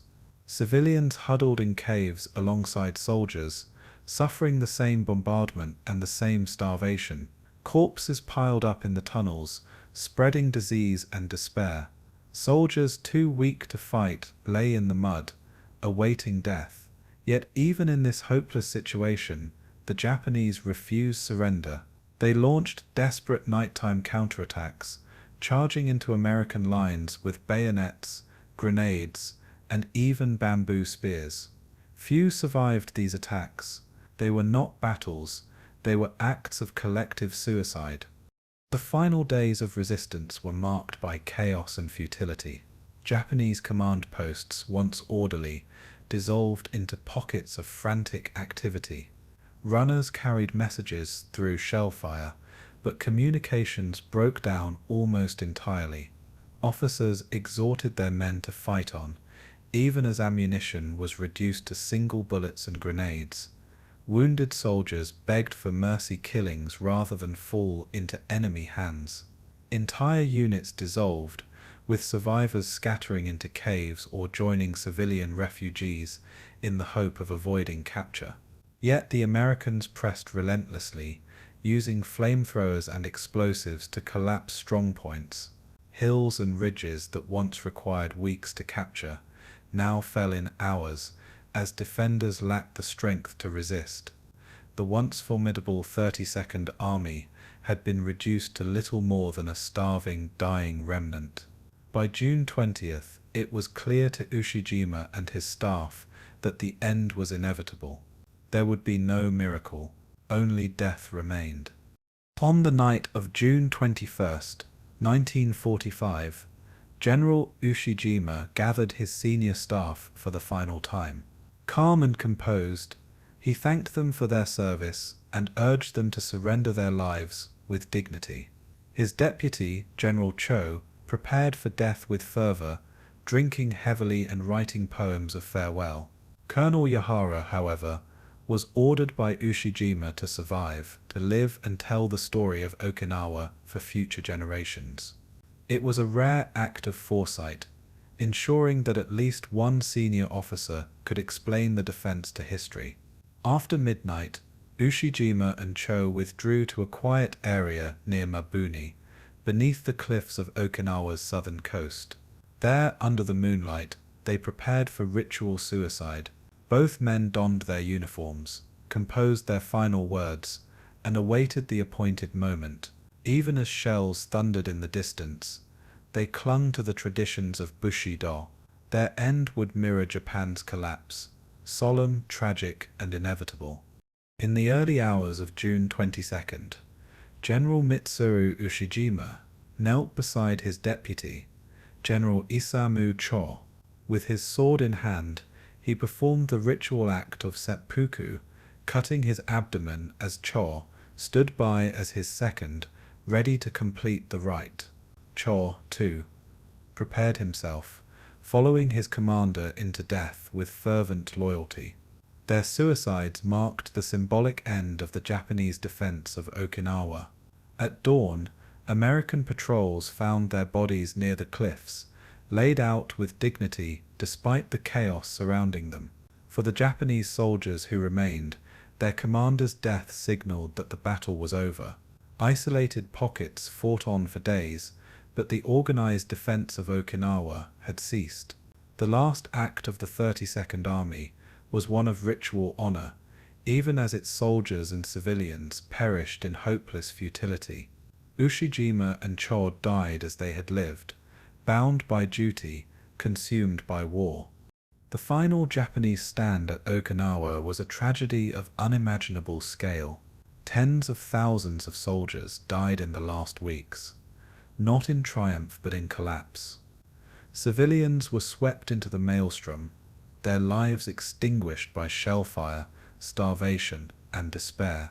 For the Americans, the victory came at staggering cost, with losses that foreshadowed what an invasion of Japan itself might bring. The suicides of Ushijima and Cho ended the formal resistance, but the suffering of Okinawa continued long after the guns fell silent. The southern cliffs became a symbol of sacrifice and futility, where soldiers and civilians alike leapt into the sea rather than face capture. In the aftermath, the ground was littered with bodies, the air heavy with silence where once there had been screams. Okinawa's final days were not just the close of a battle, they were the dying breath of an empire, gasping its last on the rocks of Mabuni. By June 1945, the waters surrounding Okinawa were a graveyard of twisted metal and burned-out hulls, the testimony of the most ferocious naval ordeal in American history. The U.S. Fifth Fleet, under Admiral Raymond Spruance, had withstood weeks of unrelenting Japanese air assaults. At the height of the campaign, waves of kamikaze aircraft descended from the skies in coordinated raids known as kikusui, or floating chrysanthemums. Each attack was designed not to cripple, but to annihilate, pilots willing their aircraft into warships at impossible speeds. Destroyers, cruisers, and even carriers were struck, erupting into pillars of fire and smoke. Damage control parties raced across decks, battling flames and carrying the wounded below. The fleet that had once seemed invincible now looked battered and weary, scarred by hundreds of suicide strikes. Yet still it endured, keeping station off Okinawa, a shield for the soldiers on land. The sea, like the land, had become a place of ceaseless sacrifice. The Japanese High Command launched 10 major Kikasui operations between April and June, each involving hundreds of aircraft. These were not conventional air raids. Each plane carried only enough fuel for a one-way journey. Pilots, many barely out of adolescence, were told their deaths would redeem the Empire. They flew outdated fighters, trainers, and even wooden planes packed with explosives, aiming them at the largest targets they could find. On radar screens aboard American ships, the swarms appeared as blips racing toward them with terrifying speed. Anti-aircraft gunners opened up in unison, filling the sky with flak and tracer fire. The sea became a deadly ballet of incoming planes and exploding shells. Many kamikazes were shredded before reaching their targets, but enough broke through to turn ships into infernos. Each success was a catastrophe, costing dozens or even hundreds of lives. The Americans understood. Kamikaze attacks were not just weapons, they were human torpedoes. Among the hardest hit were the radar picket destroyers, small ships stationed miles from the main fleet to provide early warning. Their role was vital, but it made them prime targets. Time and again, kamikazes dove on these isolated vessels, slamming into their decks in fireballs of destruction. Ships like the USS Laffey, known as the ship that would not die, endured wave after wave of attacks, struck by bombs and planes yet refusing to sink. Crews fought back with every gun at their disposal, sometimes firing until barrels glowed red and hands blistered. Casualties mounted at an appalling rate. Entire gun crews were wiped out in seconds, only to be replaced by men rushing from below decks. The radar picket line became a place of heroes and martyrs, where survival was measured not in hours but in minutes. For those destroyers, the sea itself seemed to burn with the fury of kamikazes. Carriers, too, came under sustained assault. The USS Bunker Hill was struck by 2 kamikazes in May, within moments of each other. Explosions ripped through her flight deck, igniting fueled planes and killing nearly 400 men. The USS Enterprise, veteran of nearly every major Pacific battle, was knocked out of the war by repeated strikes. Flight decks became killing grounds, with crews racing to jettison burning planes before they exploded. Below decks, men suffocated in smoke-filled compartments, or were trapped in infernos from which there was no escape. The grandeur of carrier aviation, once a symbol of American power, was marred by scenes of horror and sacrifice. Yet even crippled, these carriers survived. Damage control was relentless, and sailors displayed courage equal to any Marine on Okinawa's ridges. The carriers lived to fight another day, their survival a testament to training, discipline, and the will to endure. By June, the tempo of kamikaze raids began to falter. Japan's once proud air force was exhausted, its ranks depleted of experienced pilots. Fuel shortages crippled operations, forcing many missions to be cancelled before they began. Planes that did launch were often obsolete, slow, and easily destroyed by American fighters. The U.S. Navy's combat air patrols, flying Corsairs, Hellcats, and Mustangs from nearby fields, intercepted attackers before they reached the fleet. Dogfights swirled in the skies above Okinawa, as kamikazes desperately tried to break through. Most were shot down, crashing harmlessly into the sea. But a few always slipped past, diving into destroyers or transports with lethal effect. These dwindling attacks carried no strategic hope. They could not alter the battle's outcome, yet they remained terrifying for those on the receiving end. For sailors, each new blip on the radar was another chance of death from the sky. The toll on the US Navy was staggering. Over 3 months of fighting, more than 30 ships were sunk and nearly 370 were damaged, many beyond repair. Thousands of sailors were killed or wounded, their bodies consigned to the sea, or buried on distant islands. Survivors spoke of decks slick with blood, of men blown overboard by explosions, of shipmates vanishing in fireballs. The fleet hospital ships overflowed with the burned and broken. Chaplains moved from bunk to bunk, offering last rites as men clung to life. Yet through it all, the Navy did not retreat. Ships remained on station, providing bombardment, supplies, and air cover for the troops on Okinawa. The sacrifice of the fleet ensured the land battle could continue. It was the costliest naval campaign in American history, and it proved that victory in the Pacific demanded sacrifice not only on land but also at sea. For the Kamikaze pilots themselves, the final missions of Okinawa were acts of futility wrapped in ritual. Many were young students conscripted in the final months of war, given only minimal training before being sent to die. Letters left behind reveal their torn emotions. Some expressed devotion to family and country, others despair at the waste of life. They were told their deaths would delay the enemy and inspire the nation, but by June the reality was clear.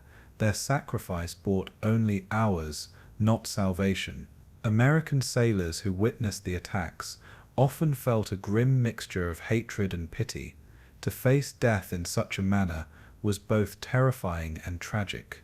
For Japan, the kamikazes became symbols of loyalty, but also of desperation.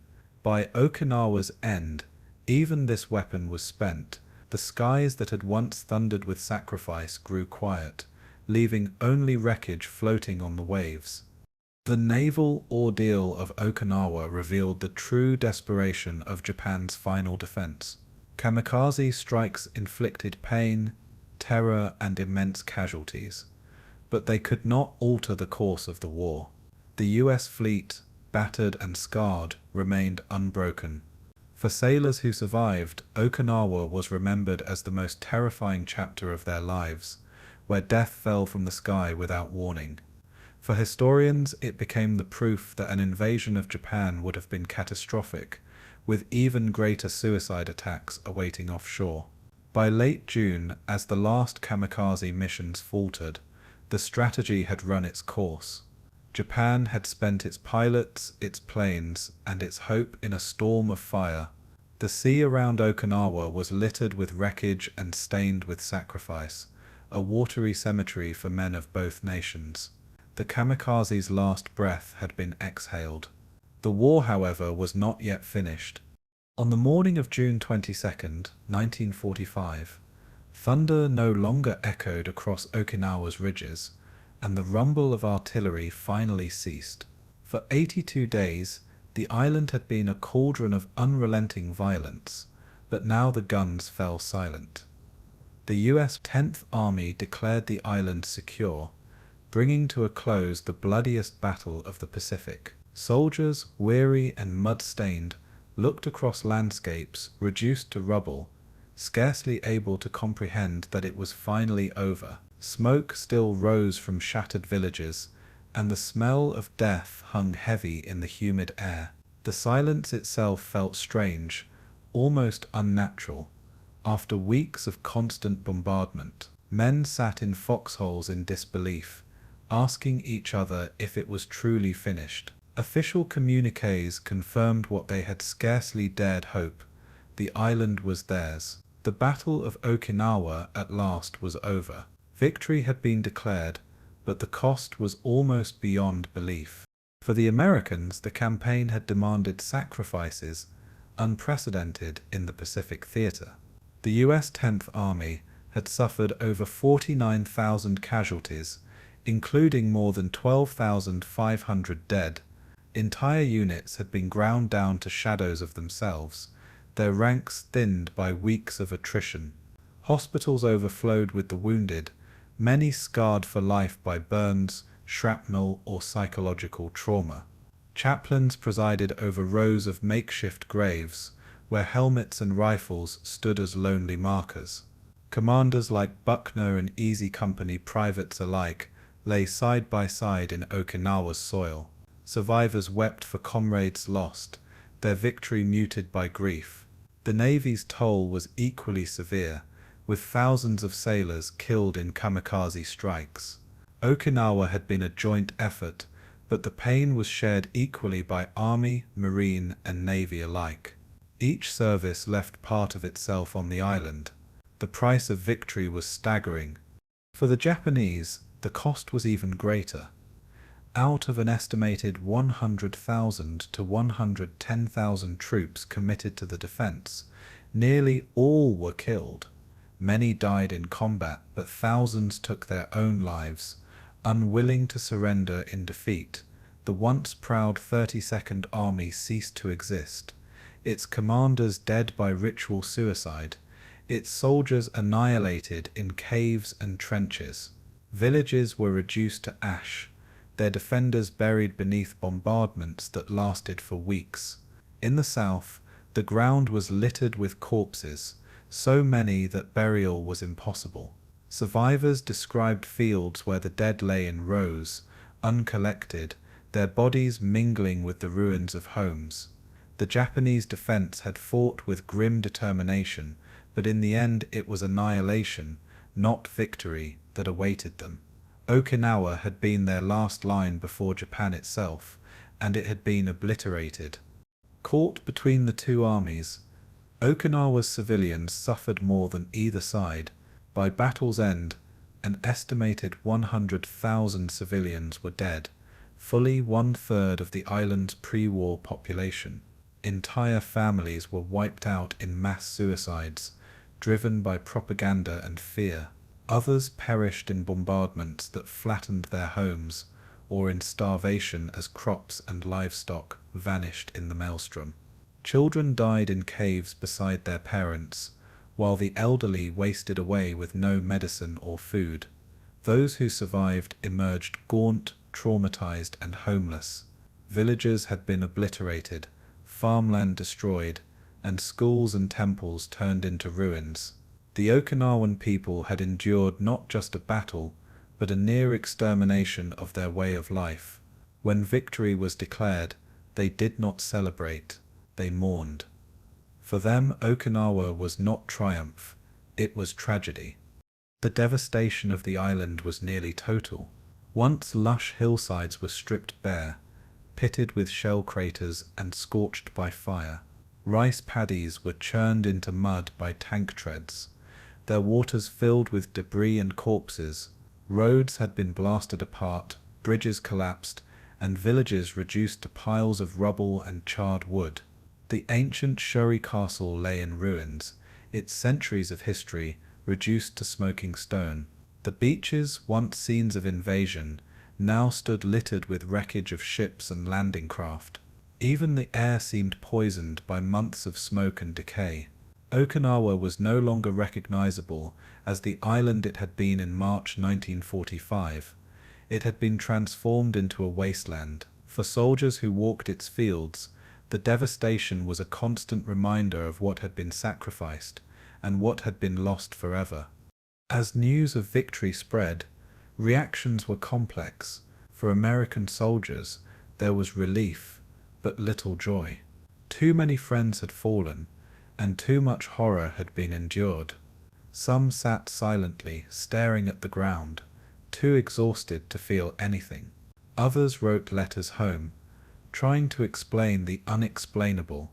Officers compiled casualty lists, while chaplains read prayers over makeshift cemeteries. The Navy counted its dead and patched its scarred vessels. The Japanese who remained alive were hollow-eyed, surrendered in groups or captured, while too weak to resist. Civilians staggered from caves, hands raised in surrender, clutching children or the few possessions they had left. Victory had been declared, but the word rang hollow amid the ruin. It was not a triumphal moment. It was the end of hell. For Allied planners, Okinawa's capture carried immense strategic significance. The island provided a base for airfields and anchorages just 350 miles from Japan's home islands. From Okinawa, bombers could strike the Japanese mainland at will, and fleets could gather for the planned invasion of Kyushu. Yet the battle also sent a chilling message. If Okinawa had cost so much, what would an invasion of Japan itself demand? American leaders calculated that millions might die in an assault on the home islands. For many, Okinawa became the argument for seeking alternatives, including the use of atomic weapons. The island had been secured, but its price forced a re-evaluation of the entire war strategy. Okinawa was not just a victory, it was a warning. Thus, on June 22, 1945, as the US 10th Army declared Okinawa secure, the world stood on the edge of a new and terrible chapter. The battle had lasted nearly 3 months, killed more than 200,000 people, and scarred the survivors forever. The island was in ruins, its people broken, its soil soaked in blood. For the Americans, it was the last great battle before the final confrontation with Japan. For the Japanese, it was proof that the empire could resist but could not prevail, and for the Okinawan civilians, it was a catastrophe of unimaginable scale. Victory had been declared, but it was a victory drenched in tragedy. The Battle of Okinawa was over, but its echoes would shape the decisions, the memories, and the legacy of the war to come. The Battle of Okinawa was more than a clash of armies. It was a revelation, a grim preview of what an invasion of Japan itself might bring. For the Allies, the island became a laboratory of war, demonstrating the sheer ferocity of Japanese defense and the staggering toll of forcing them from fortified ground. American generals poring over casualty lists and after-action reports saw numbers that chilled them: nearly 50,000 American casualties, over 12,000 dead in just 82 days. On the Japanese side, more than 100,000 troops had fought literally to the death, with fewer than 10,000 surrendering. Civilians, too, had died in numbers approaching the military losses, caught between propaganda, crossfire, and despair. If Okinawa had demanded such a price, what would Kyushu or Honshu cost? The lessons were immediate and terrifying. Okinawa was a victory, but it was also a warning that victory in Japan might require sacrifices beyond imagination. From the very start, Allied planners recognized Okinawa as a rehearsal for Operation Downfall, the projected invasion of Japan's home islands. Downfall consisted of 2 phases: Operation Olympic, targeting Kyushu in late 1945, and Operation Coronet, striking Honshu in 1946. The lessons of Okinawa suggested both phases would be bloodbaths. On Okinawa, defenders had used caves, ridges, and fortified lines to inflict maximum casualties. On Japan's home islands, terrain was even more formidable, with mountains, forests, and urban centers ready-made for defense. Japanese soldiers had fought to the death on Okinawa. What would happen when they were defending their own homeland, their families just miles away? Intelligence reports indicated millions of Japanese troops, supported by civilian militias, were preparing to resist. Okinawa showed what fanatical defense could achieve. Extrapolated to Japan itself, the figures were staggering: hundreds of thousands, perhaps millions of Allied dead. Okinawa was not just a battle, it was a glimpse into hell. The Kamikaze campaign at Okinawa was another lesson impossible to ignore. Suicide pilots had hurled themselves at American ships in unprecedented numbers, sinking destroyers and crippling carriers. If such attacks were launched from airfields just miles away on the Japanese mainland, the damage could be catastrophic. Okinawa's fleet had endured waves of hundreds of kamikazes, but planners feared that thousands more could be unleashed from Japan itself. Estimates suggested the Allies could lose hundreds of ships in an invasion, with untold thousands of sailors dead. Amphibious landings, so crucial to Operation Olympic, would be vulnerable to both kamikazes and massed artillery fire. Okinawa had proven that even in defeat, Japan's airmen could inflict grievous wounds. If the homeland unleashed its full fury, the seas around Kyushu could become killing fields. For American strategists, the kamikazes of Okinawa were not merely a memory, they were a prophecy of what awaited offshore Japan. The civilian tragedy of Okinawa also loomed large in Allied minds. A third of the island's population had perished in just 3 months, victims of bombardments, starvation, and mass suicides. If Okinawa's civilians had suffered so terribly, what would happen to Japan's tens of millions when battle came to their doorsteps? Reports from Okinawa revealed that propaganda had driven many civilians to kill themselves rather than surrender, a chilling sign of what might occur across the home islands. Planners feared massacres on an unimaginable scale, with civilians armed with bamboo spears or grenades joining the fight. The death toll, even if victory were achieved, could climb into the millions. Okinawa showed not only the military cost of invasion, but also the humanitarian disaster that would follow. The Allies had fought to liberate, yet they risked annihilating the very people they sought to free. The shadow of Okinawa made every calculation darker. Within the halls of Allied command, these lessons sparked fierce debate. Some generals, like Douglas MacArthur, argued that Japan must be invaded, no matter the cost, to demonstrate total defeat and occupation. Others, like Admiral William Leahy and General George Marshall, weighed the toll and asked whether alternatives could be found. Admiral Chester Nimitz, reflecting on the bloodbath of Okinawa, remarked that the Japanese had been given their last chance. The ferocity of Okinawa made clear that unconditional surrender would not come easily. Leaders debated whether continued blockade and bombardment could force surrender without invasion, but the evidence was grim. Despite firebombing raids that leveled Tokyo and other cities, Japan showed no sign of yielding. The lessons of Okinawa sharpened the urgency of these debates. The Allies had won, but at such cost that victory itself seemed poisoned. If this was the price of one island, could the world bear the cost of Japan? Into this grim calculus entered a new factor, the atomic bomb. Even as the battle raged on Okinawa, the Manhattan Project neared completion, its scientists racing toward a weapon unlike any seen before. By June, as Okinawa fell, test preparations were underway in the New Mexico desert. Allied leaders, haunted by the numbers from Okinawa, considered what the bomb might mean. If one weapon could end the war without the slaughter of invasion, was it not justified? Yet the moral questions loomed. Was the horror of Hiroshima or Nagasaki preferable to another Okinawa multiplied 100-fold? The island's devastation, with its burned hills and mass civilian suicides, tipped the scales. Okinawa had demonstrated that Japan would resist to the last, no matter the human cost. For many, the atomic bomb became not only a weapon of war, but an alternative to repeating Okinawa on a national scale. The statistics were stark.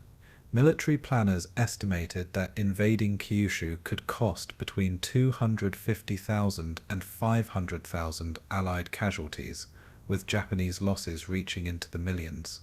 Okinawa had killed over 200,000 people in 3 months. An invasion of Japan might kill 10 times as many.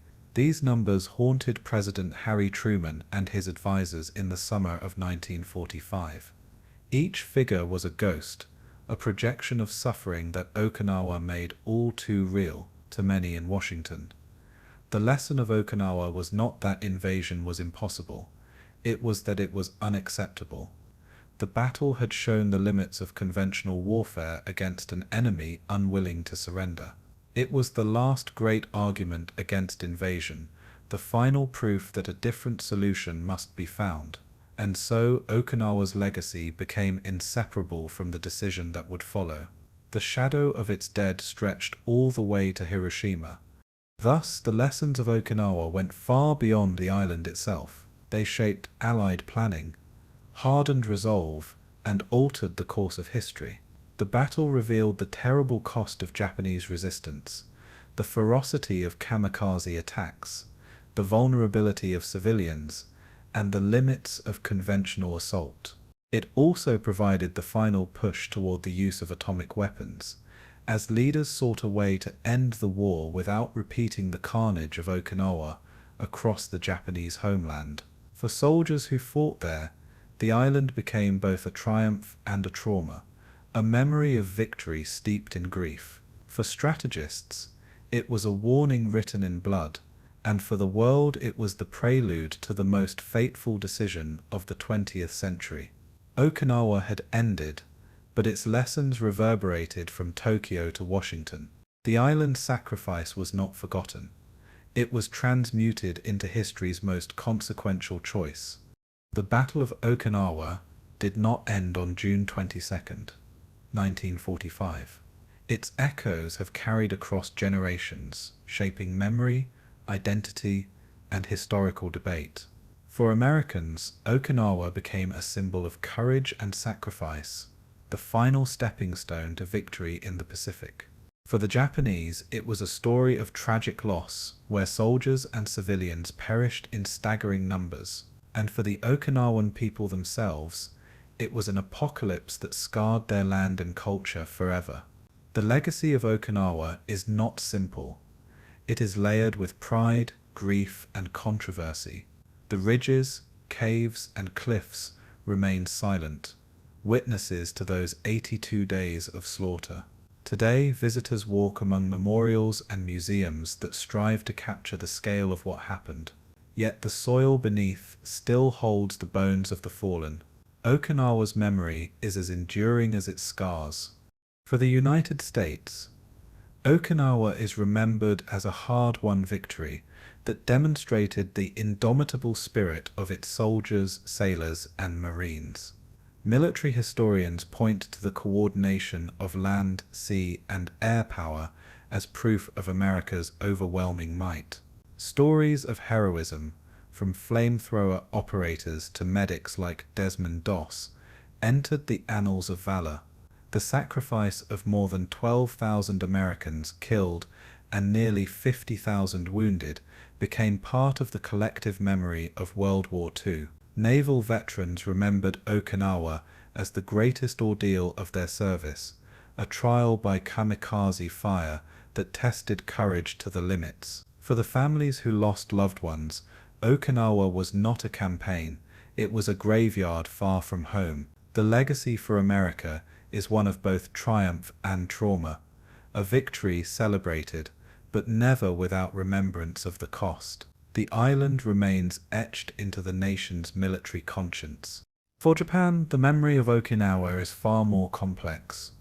The battle is seen as both a tragedy of war and a reflection of the militarist policies that led to such catastrophic loss. Soldiers who fought to the death are remembered with solemn respect, their devotion celebrated even as their cause is acknowledged as futile. Yet the civilian tragedy overshadows all. The mass suicides, forced by propaganda and military orders, remain a source of national shame and sorrow. Post-war Japan grappled with how to honor the dead without glorifying the militarism that condemned them. Today, ceremonies at Okinawa often emphasize peace and reconciliation, urging that such sacrifice never be repeated. The memory of Okinawa in Japan is not just about loss, it is about learning from loss, transforming grief into a warning against future wars. For the Okinawan people, however, the battle remains deeply personal and deeply painful. Their island became a battlefield not of their choosing, and their losses were proportionally greater than either armies. Entire villages were wiped out, families destroyed, and culture disrupted. Survivors carried trauma in silence for decades, their voices often drowned out by larger national narratives. In recent years, however, Okinawan accounts have been given greater recognition. Oral histories, memorials, and school programs emphasize the civilian experience, ensuring the world understands that Okinawa was not only a military campaign, but a humanitarian catastrophe.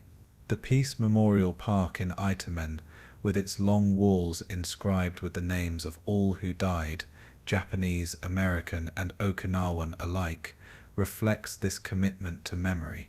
For Okinawa, remembrance is not just history, it is identity. The controversies of Okinawa's legacy extend beyond memory to politics. After the war, Okinawa remained under American occupation until 1972, far longer than the rest of Japan. Large US military bases were established on the island, often against the wishes of local residents. For many Okinawans, this felt like a continuation of sacrifice, first as a battlefield, then as a host for foreign troops. Protests have flared repeatedly over accidents, crimes, and environmental damage linked to the bases. The memory of 1945 intertwines with modern grievances, fueling resentment and calls for autonomy. Okinawa's history is not frozen in the past, it lives in the daily struggles of its people. The legacy of war is not just monuments and ceremonies, it is the enduring question of sovereignty, identity, and justice. The landscape itself is part of the memory.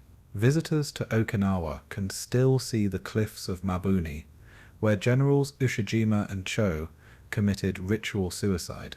They can walk the ridges of Sugarloaf Hill, where Marines bled for yards of ground. They can stand before the ruins of Shuri Castle, now rebuilt, but forever marked by its destruction in 1945. Museums display artifacts recovered from caves, helmets, rifles, letters, and photographs, silent voices from the battlefield. Farmers still unearth bones and shells in their fields, reminders that the past lies just beneath the soil. For Okinawas, memory is not abstract, it is tangible, etched into the land itself. Every ridge and every field tells a story, and those stories are still being told. Historians continue to debate the meaning of Okinawa. Some argue it was a necessary step toward ending the war, a victory that justified its terrible cost. Others see it as evidence that invasion of Japan would have been a disaster, strengthening the case for using atomic bombs. Still others focus on the moral dimension, the fate of civilians, the use of kamikazes, and the choices made by commanders on both sides. Each perspective adds to the complexity of Okinawa's legacy. It is remembered as a triumph, a tragedy, a warning, and a lesson. All at once, no single narrative can capture its full meaning. The legacy of Okinawa is like the battle itself, layered and multifaceted. It forces us to confront both the necessity of victory and the price of that victory. In that tension lies its enduring significance. Today, Okinawa stands as both a memorial and a message. Its Peace Memorial Park gathers the names of over 240,000 dead, inscribed without distinction of nationality. Ceremonies held each June recall the battle, but also affirm a commitment to peace. Survivors tell their stories to younger generations, ensuring memory does not fade. Tourists walk the battlefields, learning of sacrifice and suffering. Scholars write volumes debating strategy and morality. The island itself has become a place where history and memory coexist, where the living carry the burden of the dead. The legacy of Okinawa is not confined to 1945. It continues in how we understand war, peace, and humanity.